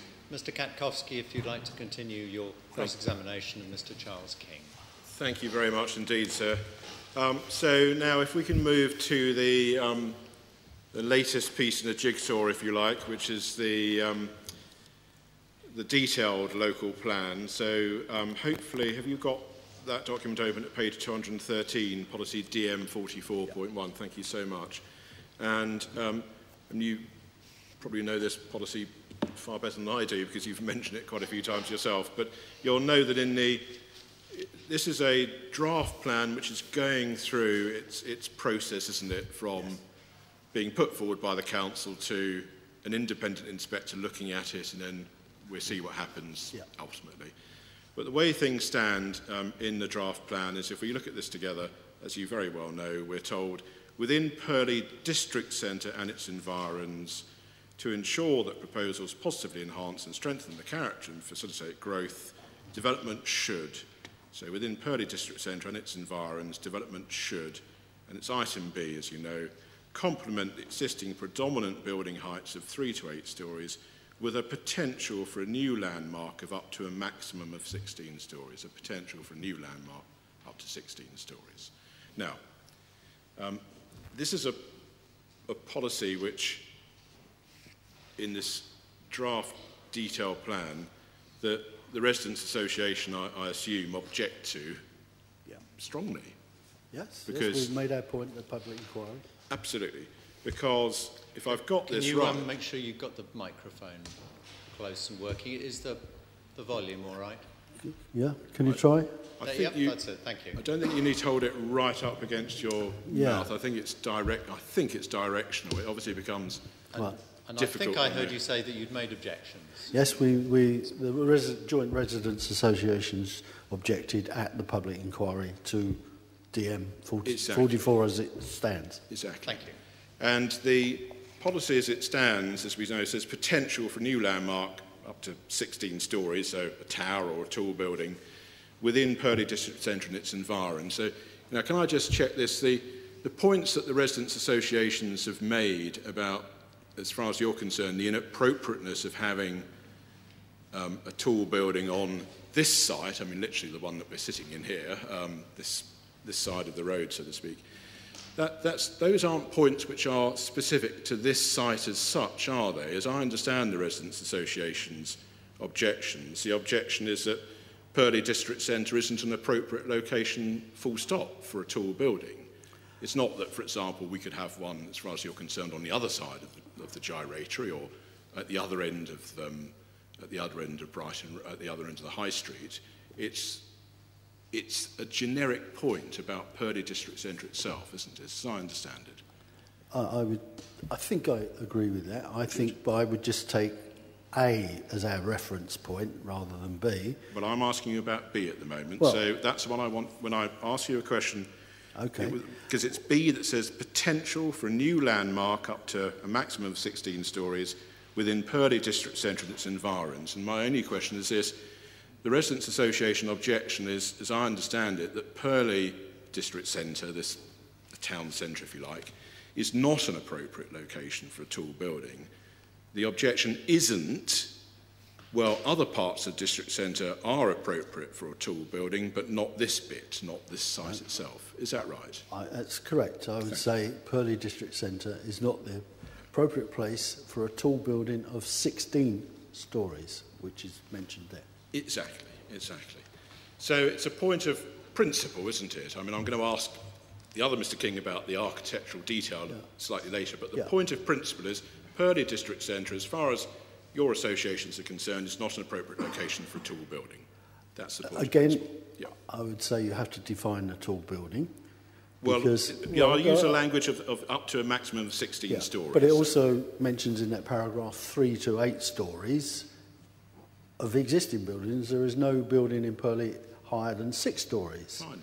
So if you came back to us and said a tall building has 8 stories, we might say that's fine. Jolly good. It's the definition of a tall building, And the tall building with 16 floors is what we think is inappropriate. Yes, exactly. So in Purley Town Centre, full stop. Yeah. Exactly. Now, I'm just making sure I've understood this correctly. So now on that basis, of course, as you very fairly pointed out yourself, you made your objections, or the residents' associations made their objections to this draft policy at the other inquiry, so to speak, the examination hearings into that policy.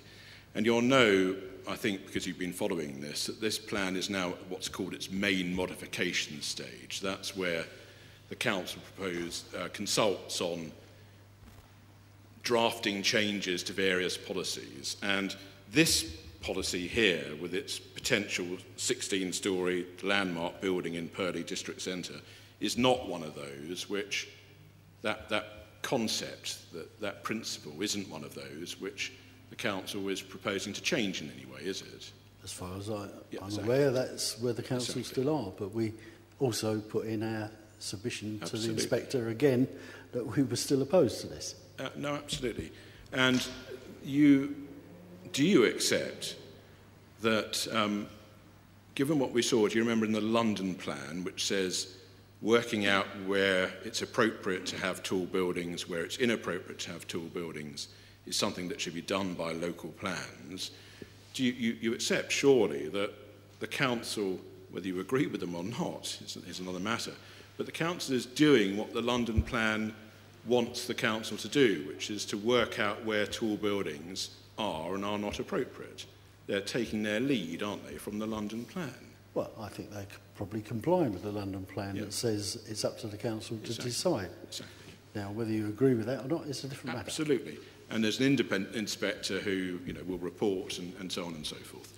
Now, on the current timescales, because as you know, the main modifications are being consulted upon, and the council will be able to give the inspector all the minute detail of the timetable and so on and so forth. But you'll know that obviously we'll be at this inquiry for a while this week and next week. The inspector will take some time obviously to write his report, and the Secretary of State usually takes a few months before the Secretary of State makes the final decision.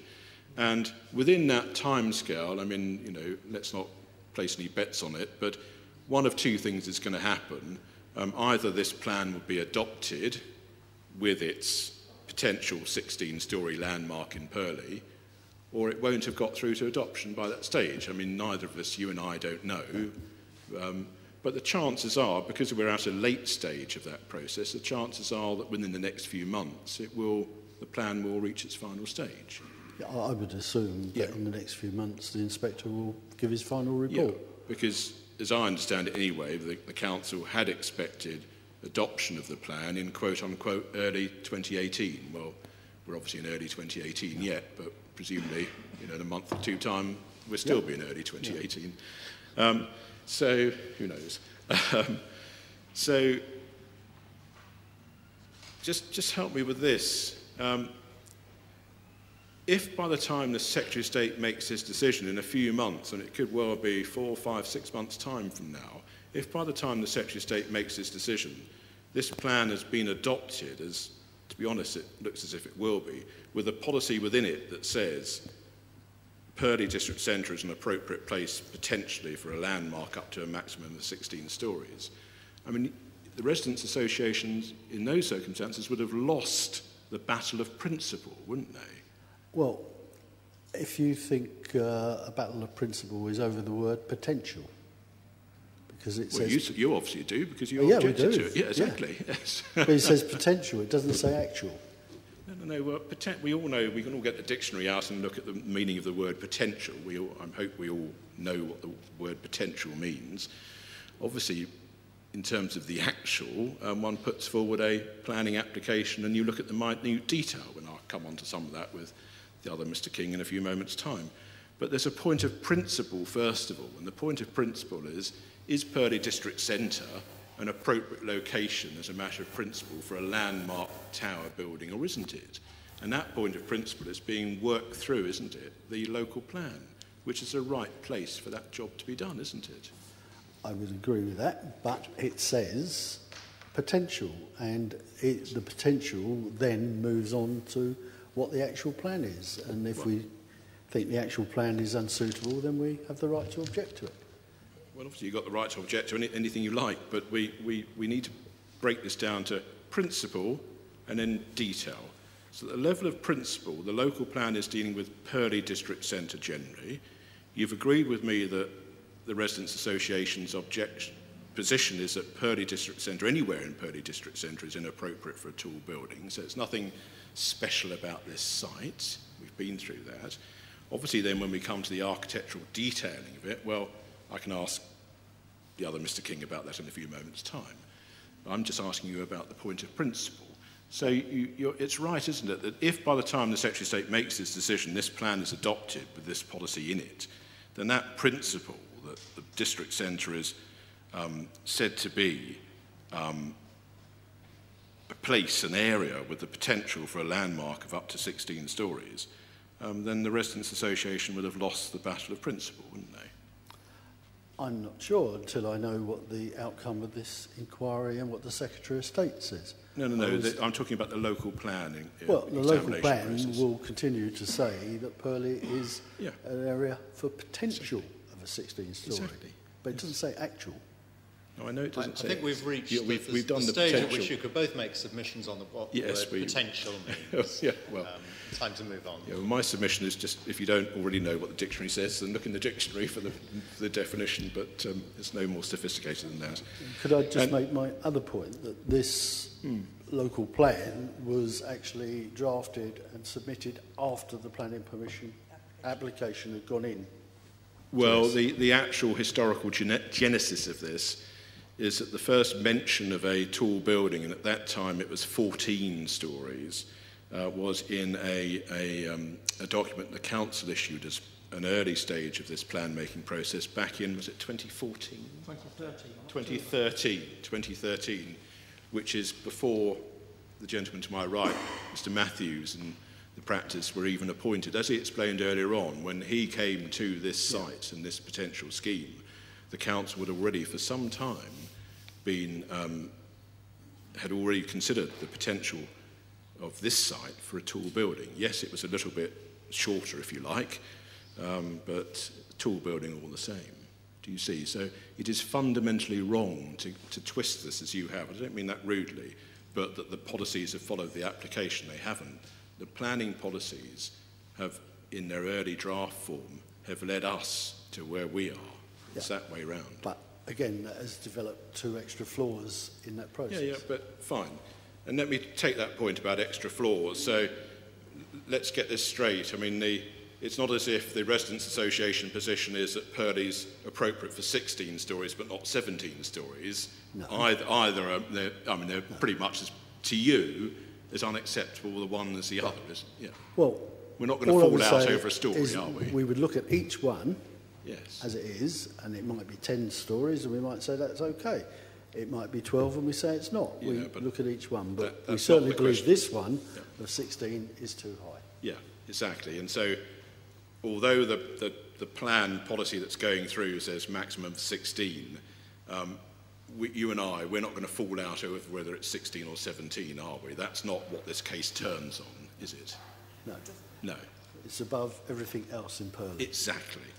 And so, if one gets to a position where the principle of a tall building is accepted in Purley, if one gets that position, then whether it's 16 or 17 stories isn't really the point, is it? No.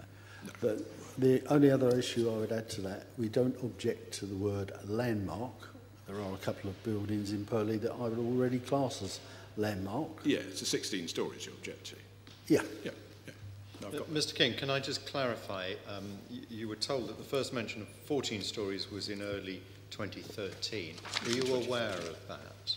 Well, I was aware of the general publicity that was around about... I mean, outside the inquiry, would it help you if someone gave you the little audit trail for that? Well, I'll make sure that my planning witness... Okay. You will write this down now.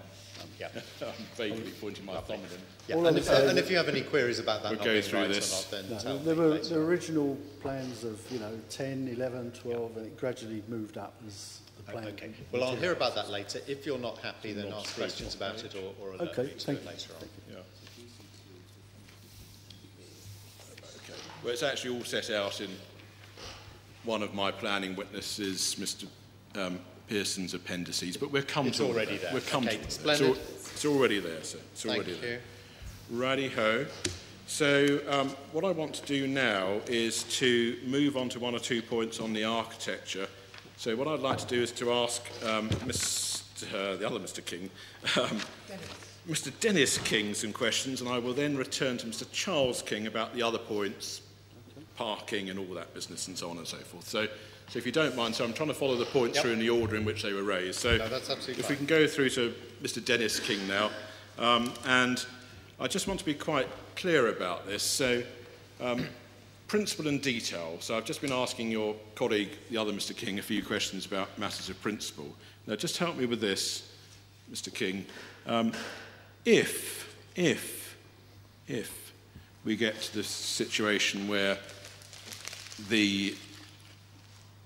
a tall building, a landmark tall building, 16, 17 stories, is seen as being appropriate in Purley District Centre, if we get to that position, can I just understand what you're saying about the architecture of this particular proposal? Now, if the principle was accepted, if it is, then as a retired architect, do you recognise that a good job has been done in terms of the detailed architectural treatment of this particular tall building?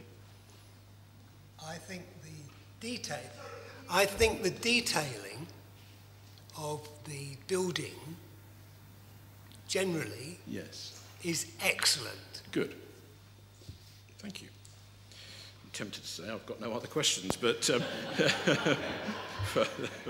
but that would be... and I've told Mr. Matthews exactly that. No, you did, and he told me that. Now, if I might say, that's very fair of you to say that. Thank you.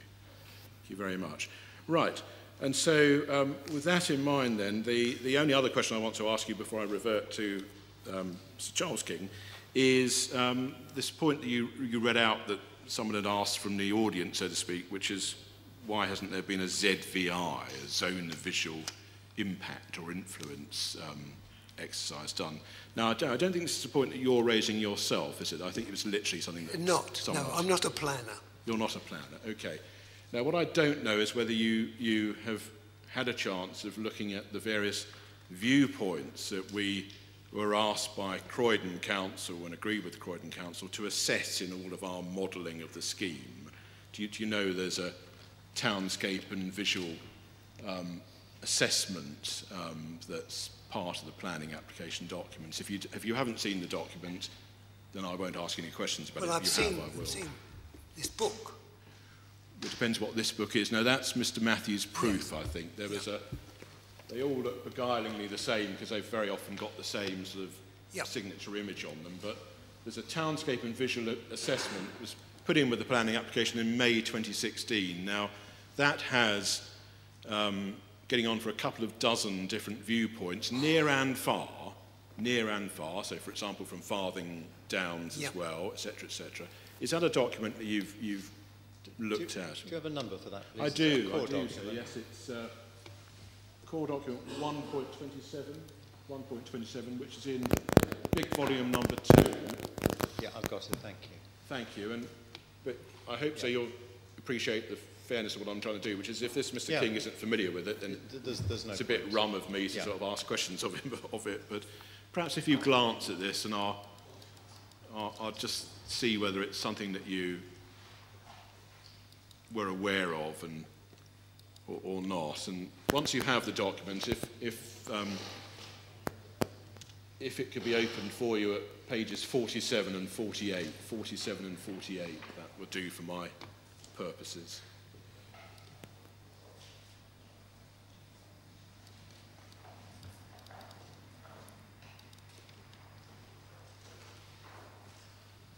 So this is Appendix 6 we're looking at. Appendix 6, it is part of Appendix 6, that's right. So it's a few location plans. That's right, so it's just the 2 pages. So 47 are the nearer and 48 are the further away viewpoints. Yeah. Okay. And then it shows where the camera was put and so on. Yeah. Absolutely, yeah. It's at coordinates and all that business, yeah. Sorry, there you go. So I'm believe it or not, being extraordinarily fair, if you like, which is that if you're familiar with the document, I'll ask you some questions about it. If you're not, I won't. So I can't get fairer than that. So in this document, the council had asked us perfectly appropriately, and we discussed with them and agreed, a whole series of near and far viewpoints from which the scheme that we put forward should be tested. So in other words, where accurately modelled imagery should be put forward before and after, so that one can get some understanding of the impact, good, bad or indifferent, of the proposals. And you'll see on page 47, there are the nearer to the site viewpoints we were asked and we agreed to, of course, to carry out. And over the page, at page 48, are the further away ones, including to the south at Coulsdon, Farthing, Downs. Now, is this something that you've seen before or not? Well, this is something I'm aware of in this. Yes, but the actual. But are because you aware there's that, quite a few photographs given in here. yes, that's right. But you find that in this document, for every one of those viewpoints, there's a photograph. It's before the plans. There's a photograph of the situation as it is now, all done in accordance with guidance from the relevant body and so on and so forth, and then modelling, again all done in accordance with the relevant guidance, modelling of what the scene would look like with the proposal in situ. Yeah. And that's for all of those viewpoints. Yeah. And as I understand it, the Residents' Association, well, they certainly haven't to date said, well, you've missed a viewpoint that you should have looked at. I mean, obviously with a tall building, one would see it near and far, and we were asked to look near and far, and that's what we've done. And the residents aren't saying we've missed some particular viewpoint that we really should have included, are you? Are you? I think possibly you have. Well, which one? When you are in the Brighton Road, Yeah. and you are standing on the south side of the road, you see the Tudor style line of shops. They're quite an interesting mixture of styles. They're generally mock Tudor. One moment. If you get the plan out at page 47, it might just help, particularly the inspector and There are three views along Brighton Road. Exactly. They're 1, 2 and 3. Which one do you think is missed? It's page 47. page 47. So obviously we understand as you progress along Brighton Road, there'll be perfectly clear views of particularly the taller part of the scheme. So unsurprisingly, we were asked to look at 3 progressive viewpoints from east to west. So Brighton Road has been Are they in page 47. 47. Position 3 is in the town centre. Is that right? I'll go over and just point out if that will help. I see. Yeah. So Mr. Katkowski is asking about page 47, and it's 1, 2 and 3, which are the views that have been studied. And so if that helps. 3. And they're all along they're all in various places in Brighton Road that were suggested and discussed and agreed with the council as being appropriate places Right. to get, if you like, a snapshot impression of the scheme. And the inspector was saying, well, if you like, what's wrong with that? What page are the photographs? Oh, I Keep see. going on. They're at page 58, I think. Well, no, 56 forgive, to if you want the 58. before and after, they're obviously earlier on. So, which one were you asking me about? Number 3. View 3. Purley View Town 3. That is facing pages 12 and 13. 12 is now, and 13 is with us, so to speak. Well, one is view 3. Yes, view 3. Yes. Yes.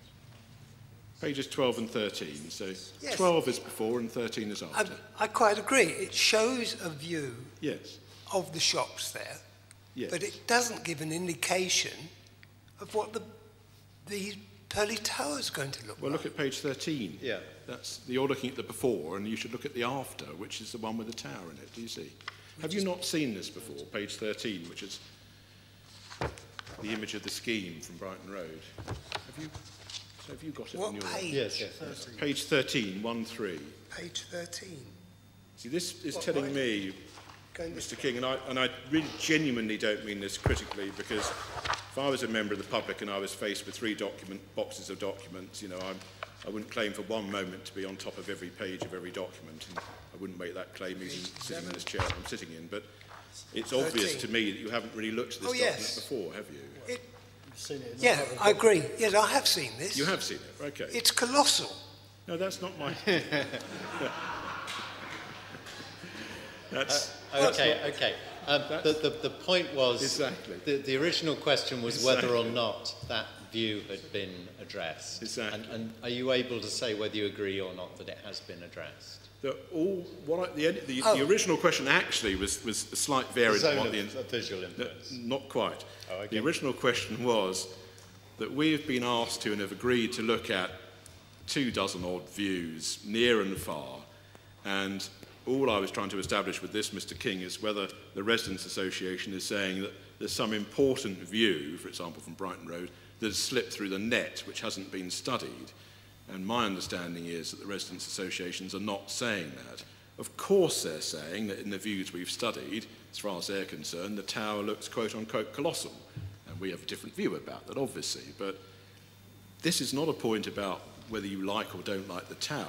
This is a point about whether we've studied the viewpoints that we should have studied. That was my question. Yes, sir, you have. Good. And that's why I'm here today. Excellent. Thank you very much indeed.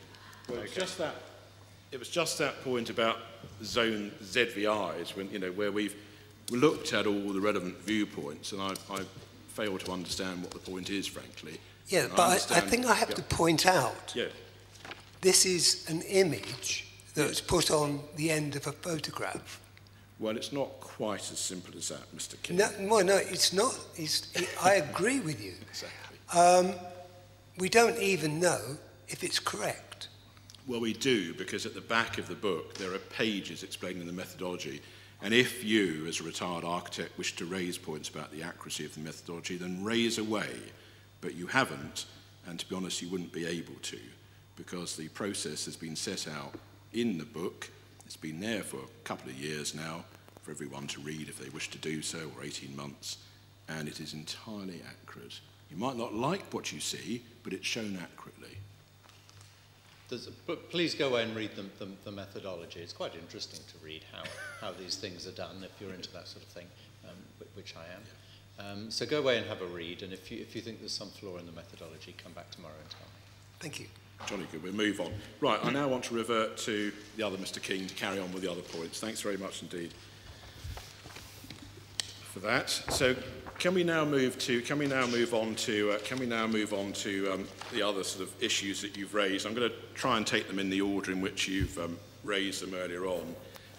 And so we're moving to some more particular points, some very different points, if you like. So the order in which you raised them, I'll just follow that. So you spoke about overshadowing, do you remember? You spoke about overshadowing, and you'll know that there have been studies which have been, put in as part of the planning application.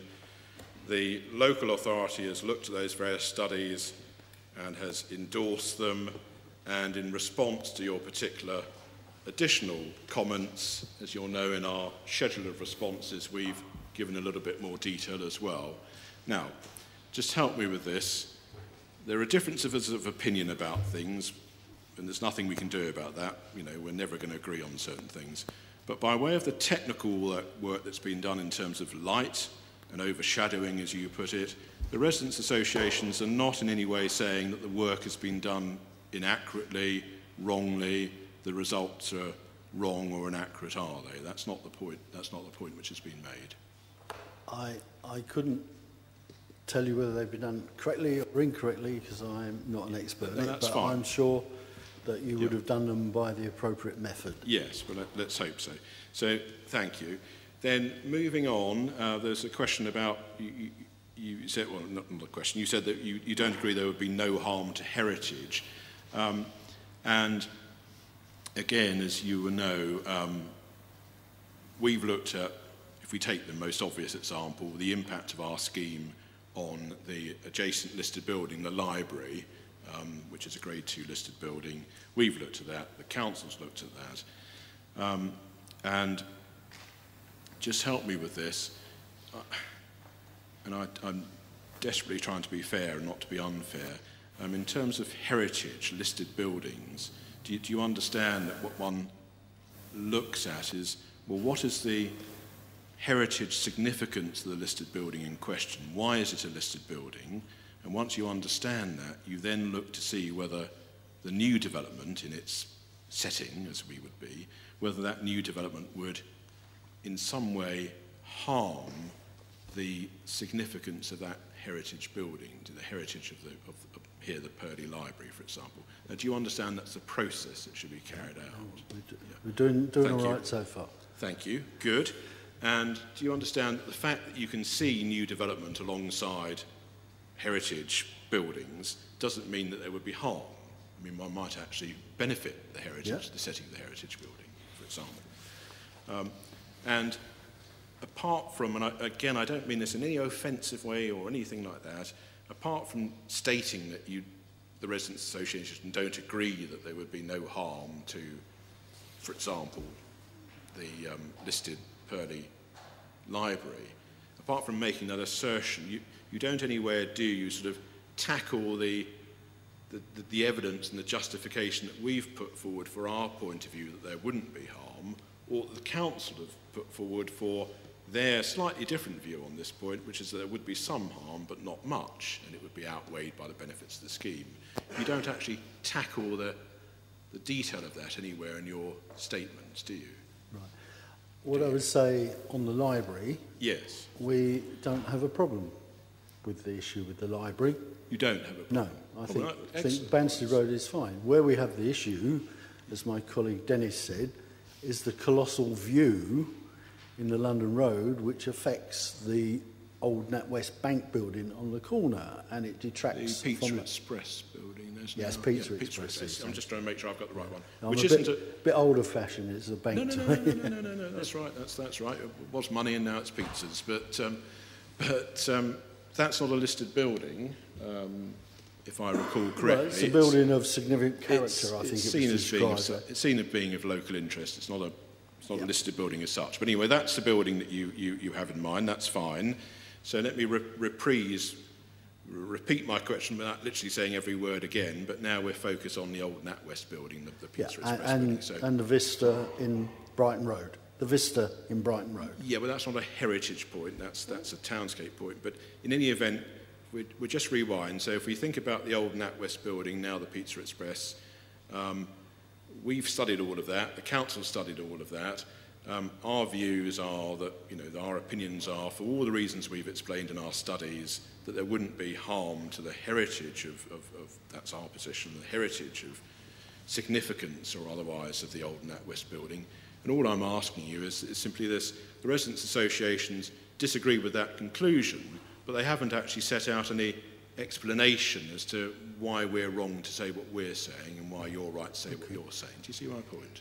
Well, all I would come back to the point is you called it the landscape, but the landscape in Brighton Road town centre is important. Yeah. And the building on the corner, the NatWest, is probably one of the better of the buildings. Okay. And putting this building immediately across the road for it actually detracts from that. Yes, that's the opinion. But as I say, in terms of the process is meant to be, well, what is the heritage significance of the old NatWest building? Would having our development across the road from it spoil the heritage significance, whatever that might be, of the old NatWest building? It isn't, will you be able to see one with the other? It isn't, is our tower too tall or whatever it might be and you don't like the tower? It's, would we actually undermine the heritage significance of the old NatWest building? And that exercise, and I'm genuinely not trying to be like a schoolmaster here or whatever, but that exercise of analysis hasn't been done by the residents' associations, has it? No, I think what's been done by the residents' association is taking your pictures and saying that this building will massively overshadow that building and its neighbours, and therefore it has an effect on it. Yeah, which is not the same as the reason why the old NatWest building is of heritage interest is because whatever the reasons are, and they will be undermined. Anyway, it's a reasonably nice, attractive building. That's not the same as its heritage interest, though, do you see? Because the two things don't go together like that.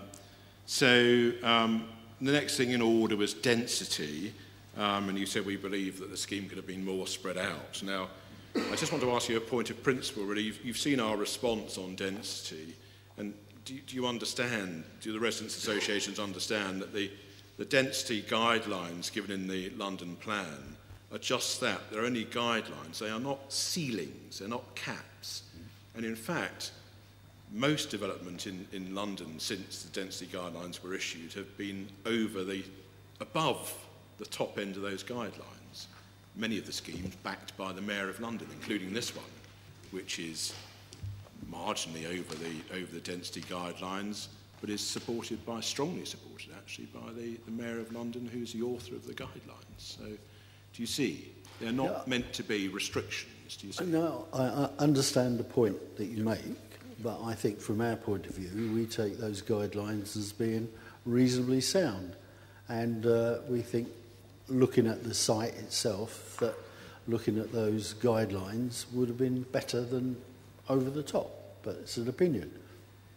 Yes, but basically, to be fair to you, the way density works in the modern age is we don't really do it anymore by just looking at numbers. You look at the physical result of whatever your density is. So here, for example, you don't like our tower. We think it's great.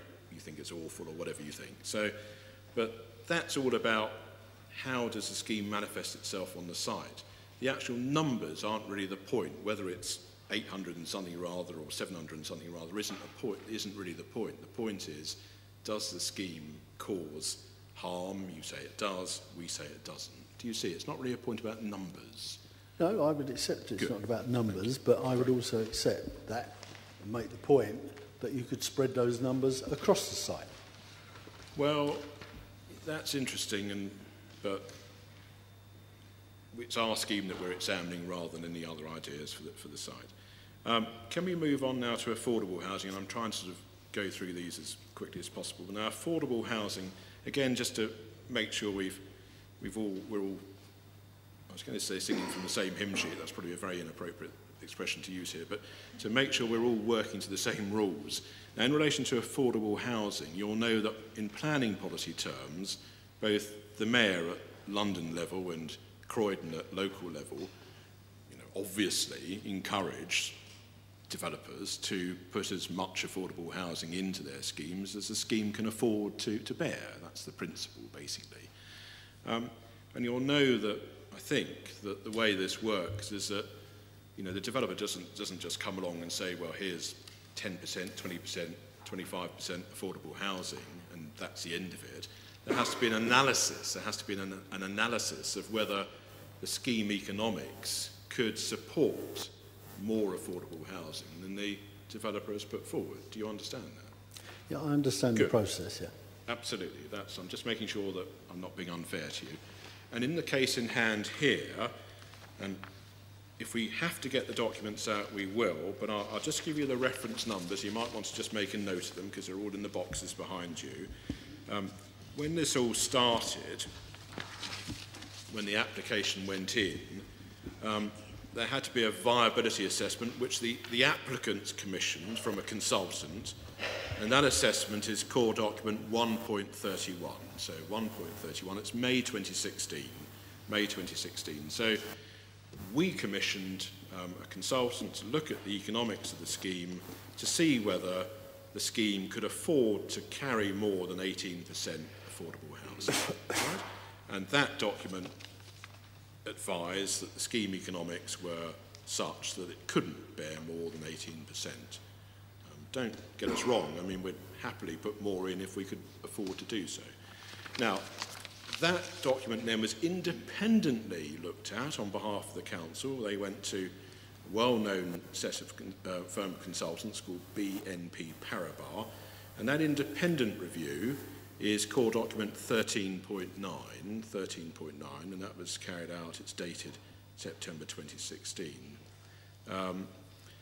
And obviously that's 2016, and here we are at the beginning of 2018, and economics, house prices change, build costs change, everything changes, as you know, planning is a restless subject. And so the exercise has been updated for this inquiry, and our consultant's update is core document 13.10, October 2017, and the Council's independent consultant's review of that is core document 13.11 at November 2017. And the gist of all of this, I'll stop in a moment, but the gist of all of this is that all along our consultant's review has been to the effect that the scheme cannot afford to have more than 18% affordable housing, and the independent review of that work by the Council's consultants has agreed with that position. Now, were you aware of that? Yes, I read the document the other day. Yeah, thank you. And in terms of transparency, you know, if one wants to understand the nuts and bolts, you know, because there are pages of figures and analysis, the analysis is in those 4 documents I've just mentioned to you. You're aware of that, yeah? Okay. Yeah. And now, and in addition to that, thank you, are you aware of the fact that here in this particular case, we the applicants have agreed to a suggestion that there should be a review of the viability of the scheme at a later date. You know, so if we get our planning permission, there's a review of the viability of the scheme, and if the scheme can afford to bear more affordable housing, then payments will be made to ensure that there are more affordable housing units. That's in the planning obligation, as it's called. Were you aware of that? I wasn't aware of that. And could I just ask, does that mean more units on site or more units elsewhere in the borough? I have to check the detail, and I think the detail is it's off-site. It's off-site. It is off-site. It's off-site, Yeah. That's the agreement that's been reached between ourselves and the council. It's all within the section 106, for which the draft, I only got the final draft this morning. Yes, but this won't have changed. But it probably hasn't changed. But have you received, or have you had a chance to have a look at the legal agreement, the planning obligations? I haven't personally. I don't know. Okay, well, I'm sure they're in the documents behind They are you, in the so documents, and the final. Please do one. have a look. Yeah, and then if you want to question the applicants, could I just make the point where the association was coming from? Is our concern about the lack of affordable property in Purley, and particularly in the town centre area where public transport is good. Yeah. And that is the problem, that if you want to try and afford a place in Purley, you either need to earn 80,000 a year or you inherit something. And if we can get more affordable property in Purley, we're keen to do so. I'm sure we couldn't agree with you more. That's the point, though, is that there are guidelines, there's a way of looking at this. We've been through all of that, and it's all been independently analysed by consultants for the council. So it's not as if we've just said that's the position and the council have said, oh, thank you very much. They've gone out and gone to a leading firm to review all of that. Now, the point I want to put to you is simply this. I understand the point of, you know, we'd like more affordable housing. I've got that. I'm not sure every resident in the area would agree with you, but there you go. I've got the way it's being put by the Residents' Association. Just help me with this. The Residents' Associations are not in any way saying that any of the work that's been done to explain why the scheme cannot afford to bear more than 18% affordable housing, you're not saying that any of that work is wrong for any reason, are you? You haven't challenged the work. It's done by 2 or 3 different professional groups who understand the rules. Exactly. So, yeah, thank you very much. Good, let's move on. Flooding, now again, in relation to flooding, you'll know that there have been various studies done of flooding issues in relation to the planning application, and they're all in the core documents. And you'll know that the relevant authorities have raised no objection in relation to flooding. They've suggested conditions and so on and so forth. And the relevant authorities here are the Environment Agency, and their response is core document 7.4. You might want to make a note. and the lead local flood authority, which is Croydon, is core document 7.5, and then Thames Water in relation to other matters, that's core document 7.7. So I appreciate, one produces photographs where there's been flooding in Purley, Tesco and all that business, got all of that, but the work that's been done, which is all in the papers, shows that the scheme would actually act to improve the situation in Purley town centre, not make it worse. Because of some of the measures that we would introduce, the situation would actually be better rather than worse than the existing situation. Now, in terms of the technicalities of all of that work, again, there's no challenge by the residents' associations to any of the work that's been done and then independently verified by the relevant authorities. No challenge to any of that technical work, is there? No. No, thank you. Could I just say our concern is built upon the increased building and the surface area that takes up, yes, and where that surface water ends up. Yep. In previous experience, it ends up in the subway or the underpass at Tesco's. Yeah, well, that's all been studied and gone through, and as I've just said, the relevant authorities who are there to check that all of this is okay and everything have signed everything off and suggested various conditions. We can do no more. I mean, what more can we do than study everything, give it to the independent authorities, they look at it all, they sign it off, and if they didn't like it, they wouldn't have signed it off. Yeah. They suggest conditions, and we agree to those conditions. I mean, what more can we do, Mr. King? I accept that. All I would say is, when it rains for 6 weeks continuous, turn up with your Wellington boots. Excellent. So I remember that when I come back next week.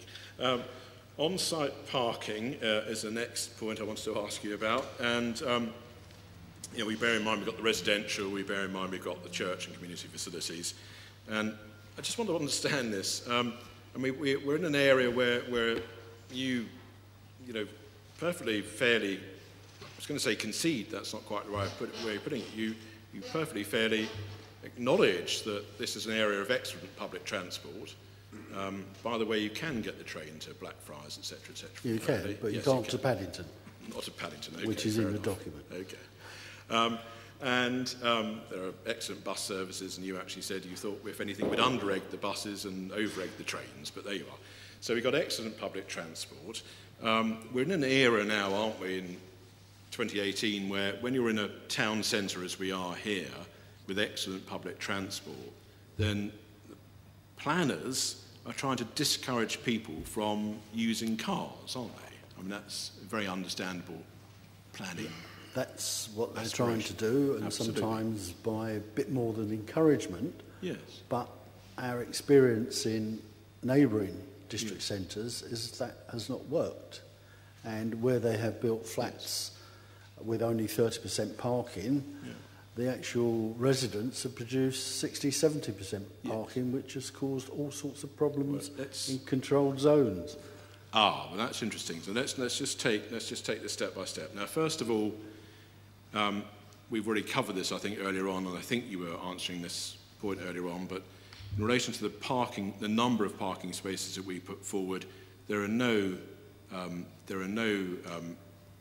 we are in compliance with the various planning policies for parking, because they are all policies which are seeking in town centre locations to decrease parking. If anything, we could have put forward a residential scheme with no parking at all. So, do you see, we're not in breach of any policies, are we, in relation to the parking? No, I accept that, and there are certain people in Croydon Council that probably would have loved to have done that.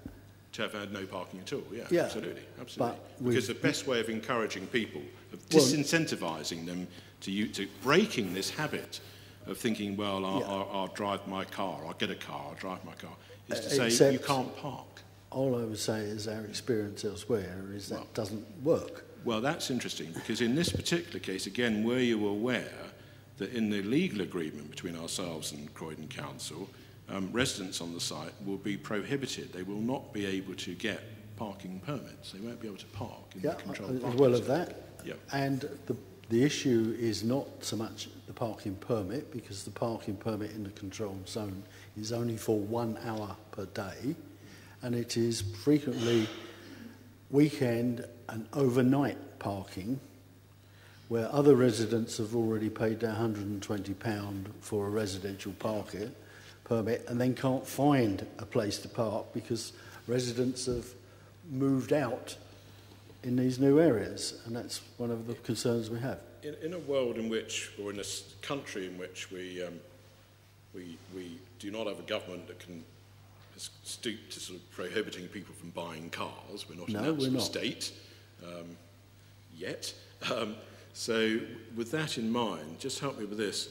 I mean, what better way is there of discouraging people from, if they're looking to buy a flat, for example, in a town centre which has got excellent public transport, what better way of discouraging them from owning a car is there than saying, well, you can't park on site? I mean, it's a very good measure, isn't it, to discourage, disincentivise car ownership, that you can't park. I think if we were talking about Brixton Town Centre and Camden Town Centre, that would be perfectly correct. But our experience elsewhere is that when people move in with that kind of rule, their circumstances start to change. Well, Purley District Centre, because I don't know where you mean by elsewhere, but we're in the district centre, the town centre, as we know. We know very good train services, we know very good bus services. We know that all sorts of facilities in walking distance, literally in walking distance from the site.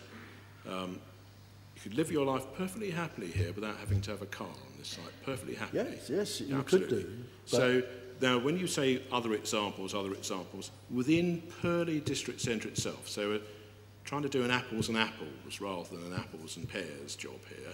So what site in recent memory, if you like, in Purley District Centre has had reduced parking, but the residents of those units have said, well, blow that, we're going to have our car anyway. Well, what site are you talking about? In Purley, I couldn't answer it, but in Coulsdon, which is 1.5 miles and very similar, that has already happened on 2 occasions. Yeah. Well, I'm interested in Purley because we're interested in all of our neighbourhood. All right. Well, we're talking about a site in Purley District or Town Centre. Yeah. Okay. Now, you then said that one of the points you made was that the public car parks are full or at capacity. Now, you'll know that we've done studies of the various public car parks in Purley, particularly in relation to Sundays and services and so on. And you've seen the surveys. We did them with the planning application. We updated them for this inquiry, and they show on the Sundays that there are literally hundreds of vacant spaces in those public car parks. That's what the surveys show. Let me make sure I get the numbers right. I don't want to exaggerate the numbers and be unfair to you. So let me not do my advocate's flourish. Let me make sure I use the right numbers. Bear with me, page 23. Oh, yeah, I was right, actually, yeah. So 2014, the survey showed 381 spaces available on the Sunday morning. 2017 survey, 321 spaces. That's in the 2 public car parks here in Purley. So have you got the reference there? I have, so that's my transport proof, page 23, paragraph 5.3.2. That's just a summary of the material that is produced in other places. Lovely, thank you. So literally hundreds of spaces available. Yeah, literally. That would depend on what you class as distance and the other bit. Well, we know where the public car parks are. You refer to them yourself. I mean, they're within easy walking distance of where we are. Well, it is for some, but not for everybody. Well, and we all know that people will try and park as near as their destination as they can. Yeah, and we will also point out if they can't park as near to their destination as they can, then that's that, isn't it? Yeah, and to make the other point that you made to me earlier, this emerging plan also talks about possibly building on those public car parks. But again, as you've said yourself, the emerging plan doesn't in any way suggest that there wouldn't be replacement parking there. Well, it'd be interesting to see where they put it. Well, maybe they have a higher building, who knows? Yeah, a 16-storey multi-car park. There you are. Good. Now let's move on. Just give me just other thing. Sure. The other thing with that, particularly on Sundays, and the fact that you have a 500-seat auditorium, which you don't have now, is likely to increase the need for that parking. Well, that's an interesting point, you see, because it's the same logic. You know, we're in a town centre. We've got excellent buses, trains, etc. We're also in an area where, you know, people can, for those members of the church who live locally, you know, they can walk. You know, those who are capable of. I'll leave you to tell them that. Those who are capable of walking, and if you're to disincentivise people from just hopping in their cars, and as I've said, the best way of disincentivising them is you can't park at the other end. Do you see? Now, just help me with this. You said there should be quote unquote sufficient parking on site. Now we know what the parking that we propose, just so that I and more importantly the inspector can get some feel of what the residents are suggesting. What are you suggesting would be sufficient parking on this site? You know what we're proposing, but what do you say we should have been proposing? Well, I think it ought to be probably treble that. Treble? Yeah. So for the church and community, we got the 50, if I've got this 50, right. Yeah. So you reckon there should be 150? Over the site altogether, yeah. Over the site altogether, including for the flats? Yeah. Okay, all right. Thank you very much. So 220 homes plus the church and community facilities, you would say 150? No, it's treble. There or thereabouts. It's between 150 and 200 when you. 150, between 150 and 200. Okay. Whereas we have got 50 for the church centre, if you like, and the community facilities. We've got on the, let me make sure I get the right numbers, on the island site we've got 28 spaces in connection with the residential, and on the south side we've got 9. So, in other words, a lot more parking than we propose, if I can simplify it in that.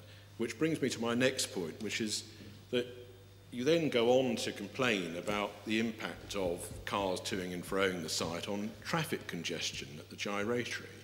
Now, the more parking, the bigger the problem. You can't have it both ways, Mr. King. Well, my point would be that if you put the entrance in Banstead Road, that would make an awful lot of difference, and that would allow. So your traffic, is this right? So your point about traffic congestion is actually related to have we got the access on the right side of the scheme, so to speak? Is that what it comes down to? Yeah, because I would argue that Banstead Road would be easier to entrance and exit. It would also mean a lot of people who came from the south and the west would not have to do the entire gyratory. Yeah, okay. So let me just understand this, because obviously if you aspire as you do to many, many more parking spaces than we propose, that would obviously attract more cars to this site. And in the context of a group of residents association who are saying, well, we're concerned about traffic, there's something counterintuitive about saying we don't want more traffic, but we want more parking. The two things do not fit. Well, do you see? They're an oxymoron. They're inconsistent with each other. Yeah. So, but my point is not more traffic, it is more congestion. Well, it's the same point. Because if you have more parking on the site, you're going to get more congestion. Do you see? You can't have it both ways. I don't quite see it that way. I think you could redesign it so you have less congestion. Well, is this your point about doing it on the other side of the road, so on the other side of the site? Yeah, I think that makes a considerable difference. Okay, all right. And the other point I would make is that even with social housing, people turn up with cars because they drive company cars and company vans. Yeah, but that's the same point again, that these affordable housing units would be homes, I hate the word units, homes would be in a town centre with excellent public transport, and, you know, disincentivising people from having their vehicles goes as much for people who can afford a market home as for those who can't and have affordable housing. It's the same point. Yeah, but if they don't have a car, then they're likely to end up with more deliveries. Well, that's a different issue. Well, it's part of the same issue. No, this all comes from, it is a different issue because your point is parking and then it's traffic, and I'm just trying to unravel the points, do you see? So yeah, no, I know where you're trying to get to. So then on the safety issues that you've raised about our point of access, you understand that's all been through an audit, it's all been signed off as being safe by the relevant authorities, TfL, Transport for London, not only don't object, but they actually support the scheme, etc., etc. So your understanding, again, we've done all of the technical work, it's all been independently looked at, It's all been signed off by the relevant authorities. When I know you have a concern, but what more can we do, Mr. King, than go through that process? Well, I think if you actually just stood on the corner of Russell Hill Road and Brighton Road and looked at the traffic and people trying to cross the road at a particularly difficult point of place, where the exit is going to be is actually on the narrowest part of Russell Hill Road, and that causes difficulties. And you may have to imagine it rather than actually put it on paper, but you will find that that will cause more congestion than there is on one of the two most congested bits of the A23 in Croydon. Yeah, no, I understand the concern, but the point I was putting to you is that, you know, this concern is not a new point. I mean, obviously, when the scheme's drawn up, one thinks about these things, or the relevant people think about these issues. They've been looked at in various reports. They've been independently verified. There's an authority that we all have to entrust these matters to, Transport for London, and they've all come to the same conclusion, which is that what we propose will be safe, will not be unsafe, whichever side of the coin you want to look at. And that's what the relevant authorities and the independent verification has found, hasn't it?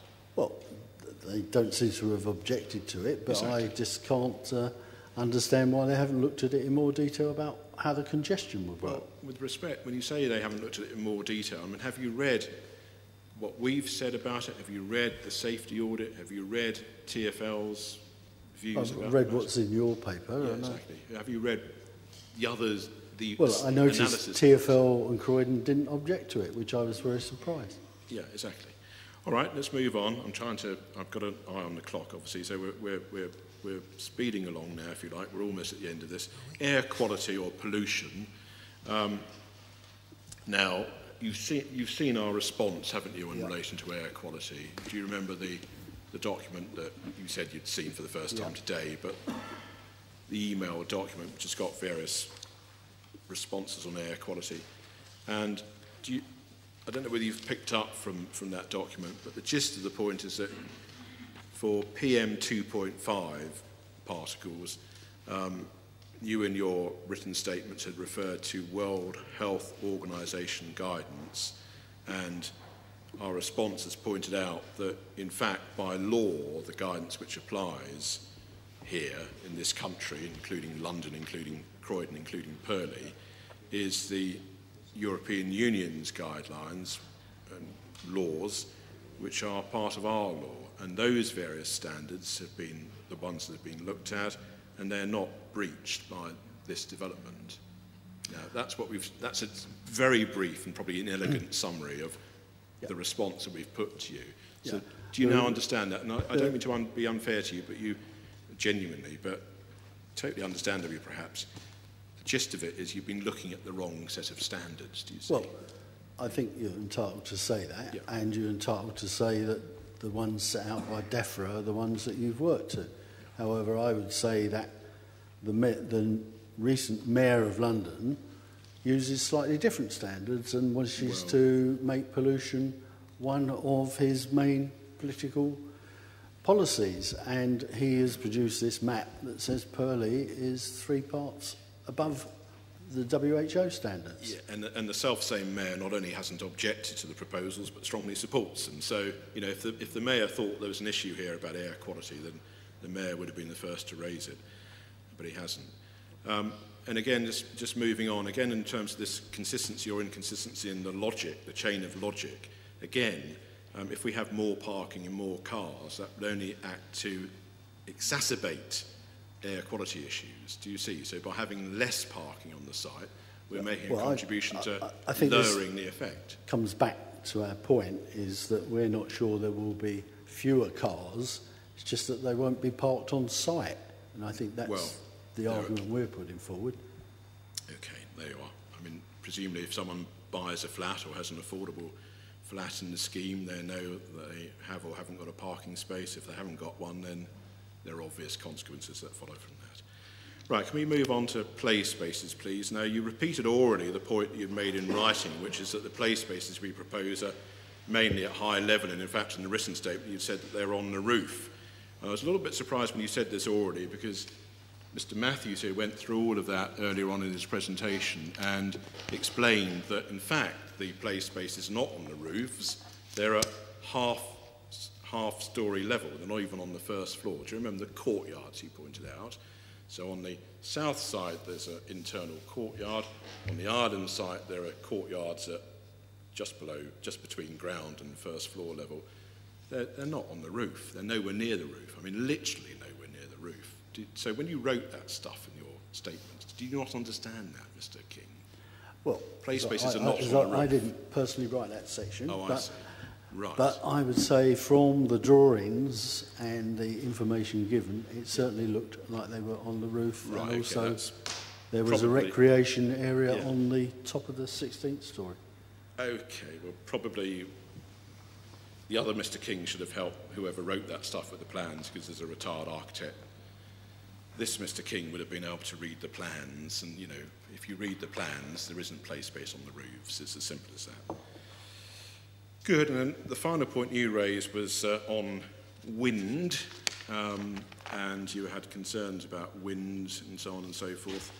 And again, sorry, it's the same routine, but finally, in relation to you, Mr. King, it's all been studied, it's all been verified, and residents' associations are not, are they saying that any of the analysis that's been done is wrong? I know you're concerned about it, but you're not saying that any of the analysis that we've done is incorrect. Yeah, because I would suggest we're not experts on that, Yeah, but exactly. we have had the experience of what happened as Croydon built up. Yeah. A few of us are old enough to remember as building by building went up, the wind factor went up on the ground.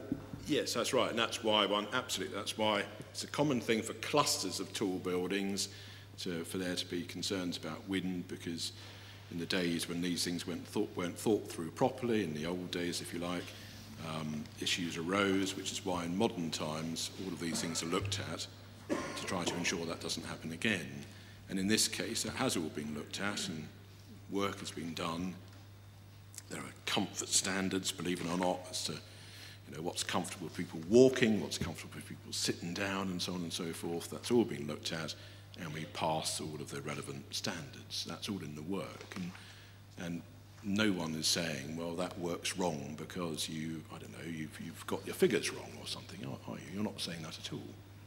No. Okay, right, fine. That's all I wanted to ask you. Thank you for bearing with me for so long, and I've just got one question for Mrs. Hearn, who went through the various responses and so on and so forth. And I think, Mrs. Hearn, what you were doing, if I'd understood it correctly, was try and get a feel for how many people have written to object, how many people have written to support, and the sort of points, the sort of sound bites, if you like, the sort of points they've made. I think that was the nature of your presentation earlier on, wasn't it? Yeah. And the only question I wanted to ask you about this is that you do understand that planning is not a plebiscite, if you like. It's not done by a show of hands. It isn't the number of people who make a point. It's actually the quality of the point and whether it's a good point that counts. You do understand that, don't you? Yes, I do. Yeah. Yes, I understand the planning reasons, but yeah. One of the points that I said at the beginning was about the church have said that, or you just said in your opening statement that you consulted. Yeah, well, and my point was that the consultation, the responses to the consultation were not actually listened to. I appreciate the difference between planning points completely. Yes. Yeah, this is a point which is commonly made because often local residents and so on and so forth say, well, there hasn't been consultation or consultation hasn't been listened to. You'll appreciate, I hope, I don't know, I hope you'll appreciate that engaging with the local community and taking into account the points which are made by the local community doesn't mean that the person who's doing the consultation ends up agreeing with everything that's said. We believe there's a perfectly good case, for example, for a tall building on this site. The council agrees with that, the mayor agrees with that, the mayor of London agrees with that, and so on. The design review panel agrees with that, and so on and so forth. We know that lots of local residents don't agree with that. That doesn't mean we haven't engaged with you. It just means we've considered your points of view. Consultation. Yes, consultation means consultation. It doesn't mean that just because someone says something that we should agree with it. Do you see? No, I agree with you, but it wasn't an engagement. You said it was a consultation. And I came to the church for one of the consultations, and they had leaflet dropped a particular area, just immediate area. And I asked why it hadn't been a much wider area, and I was told that the leaflets had been dropped to those properties they were legally obliged to by the previous minister.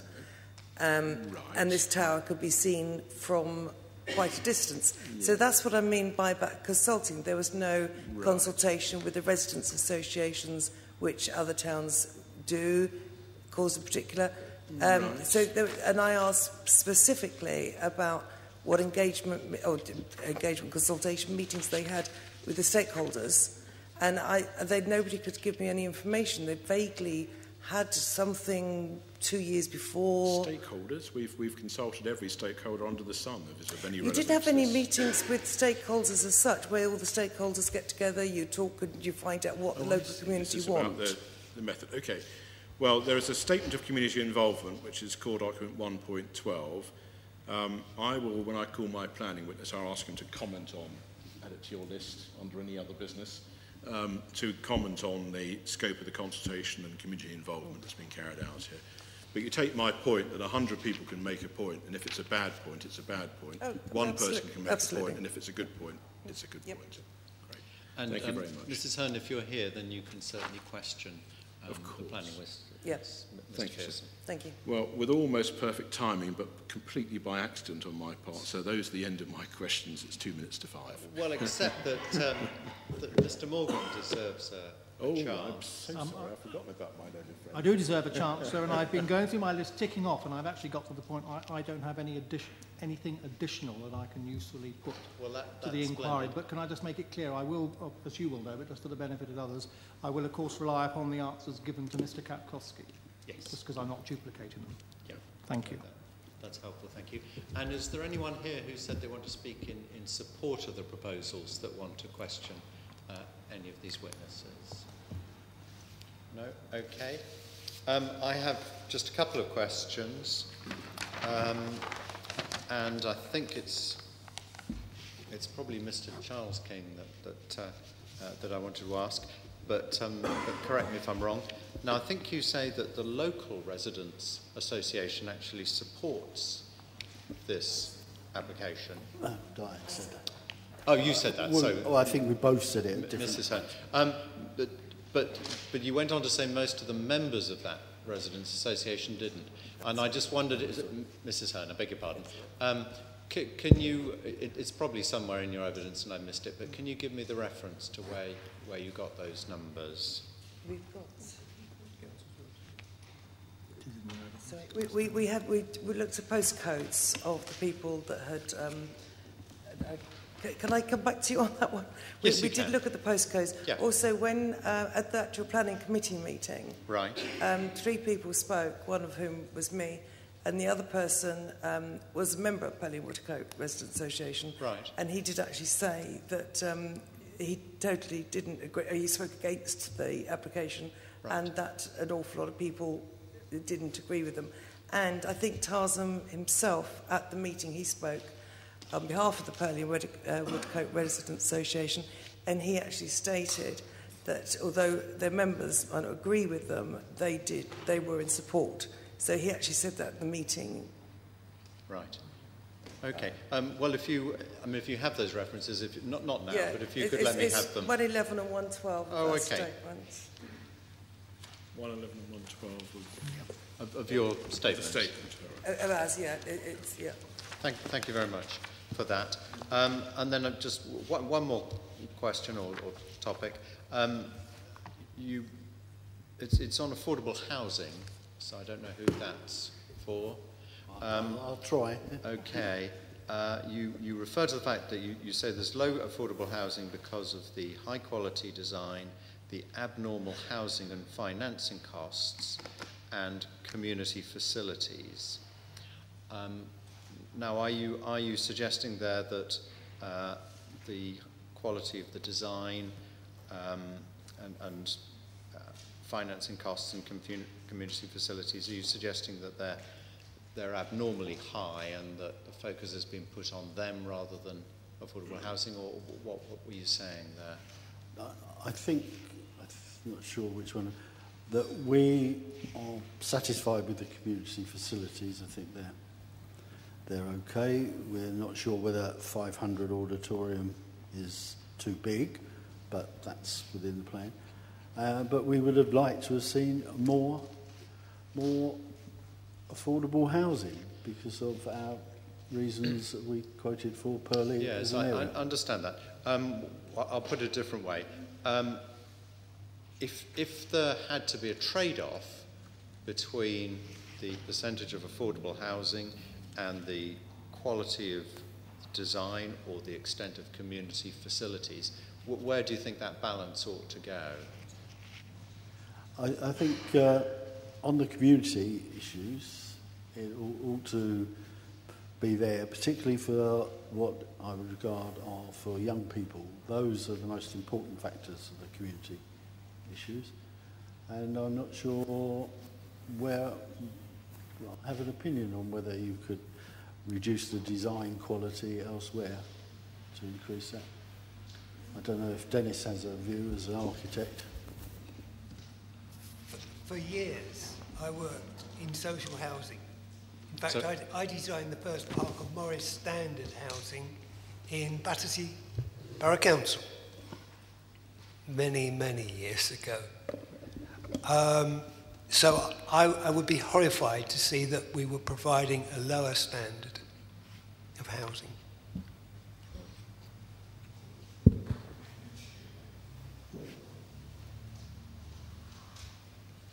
That's very helpful. Can I add something quickly? Or yes, all right. The community level here is very, very high, and I think they've also got 2 flats.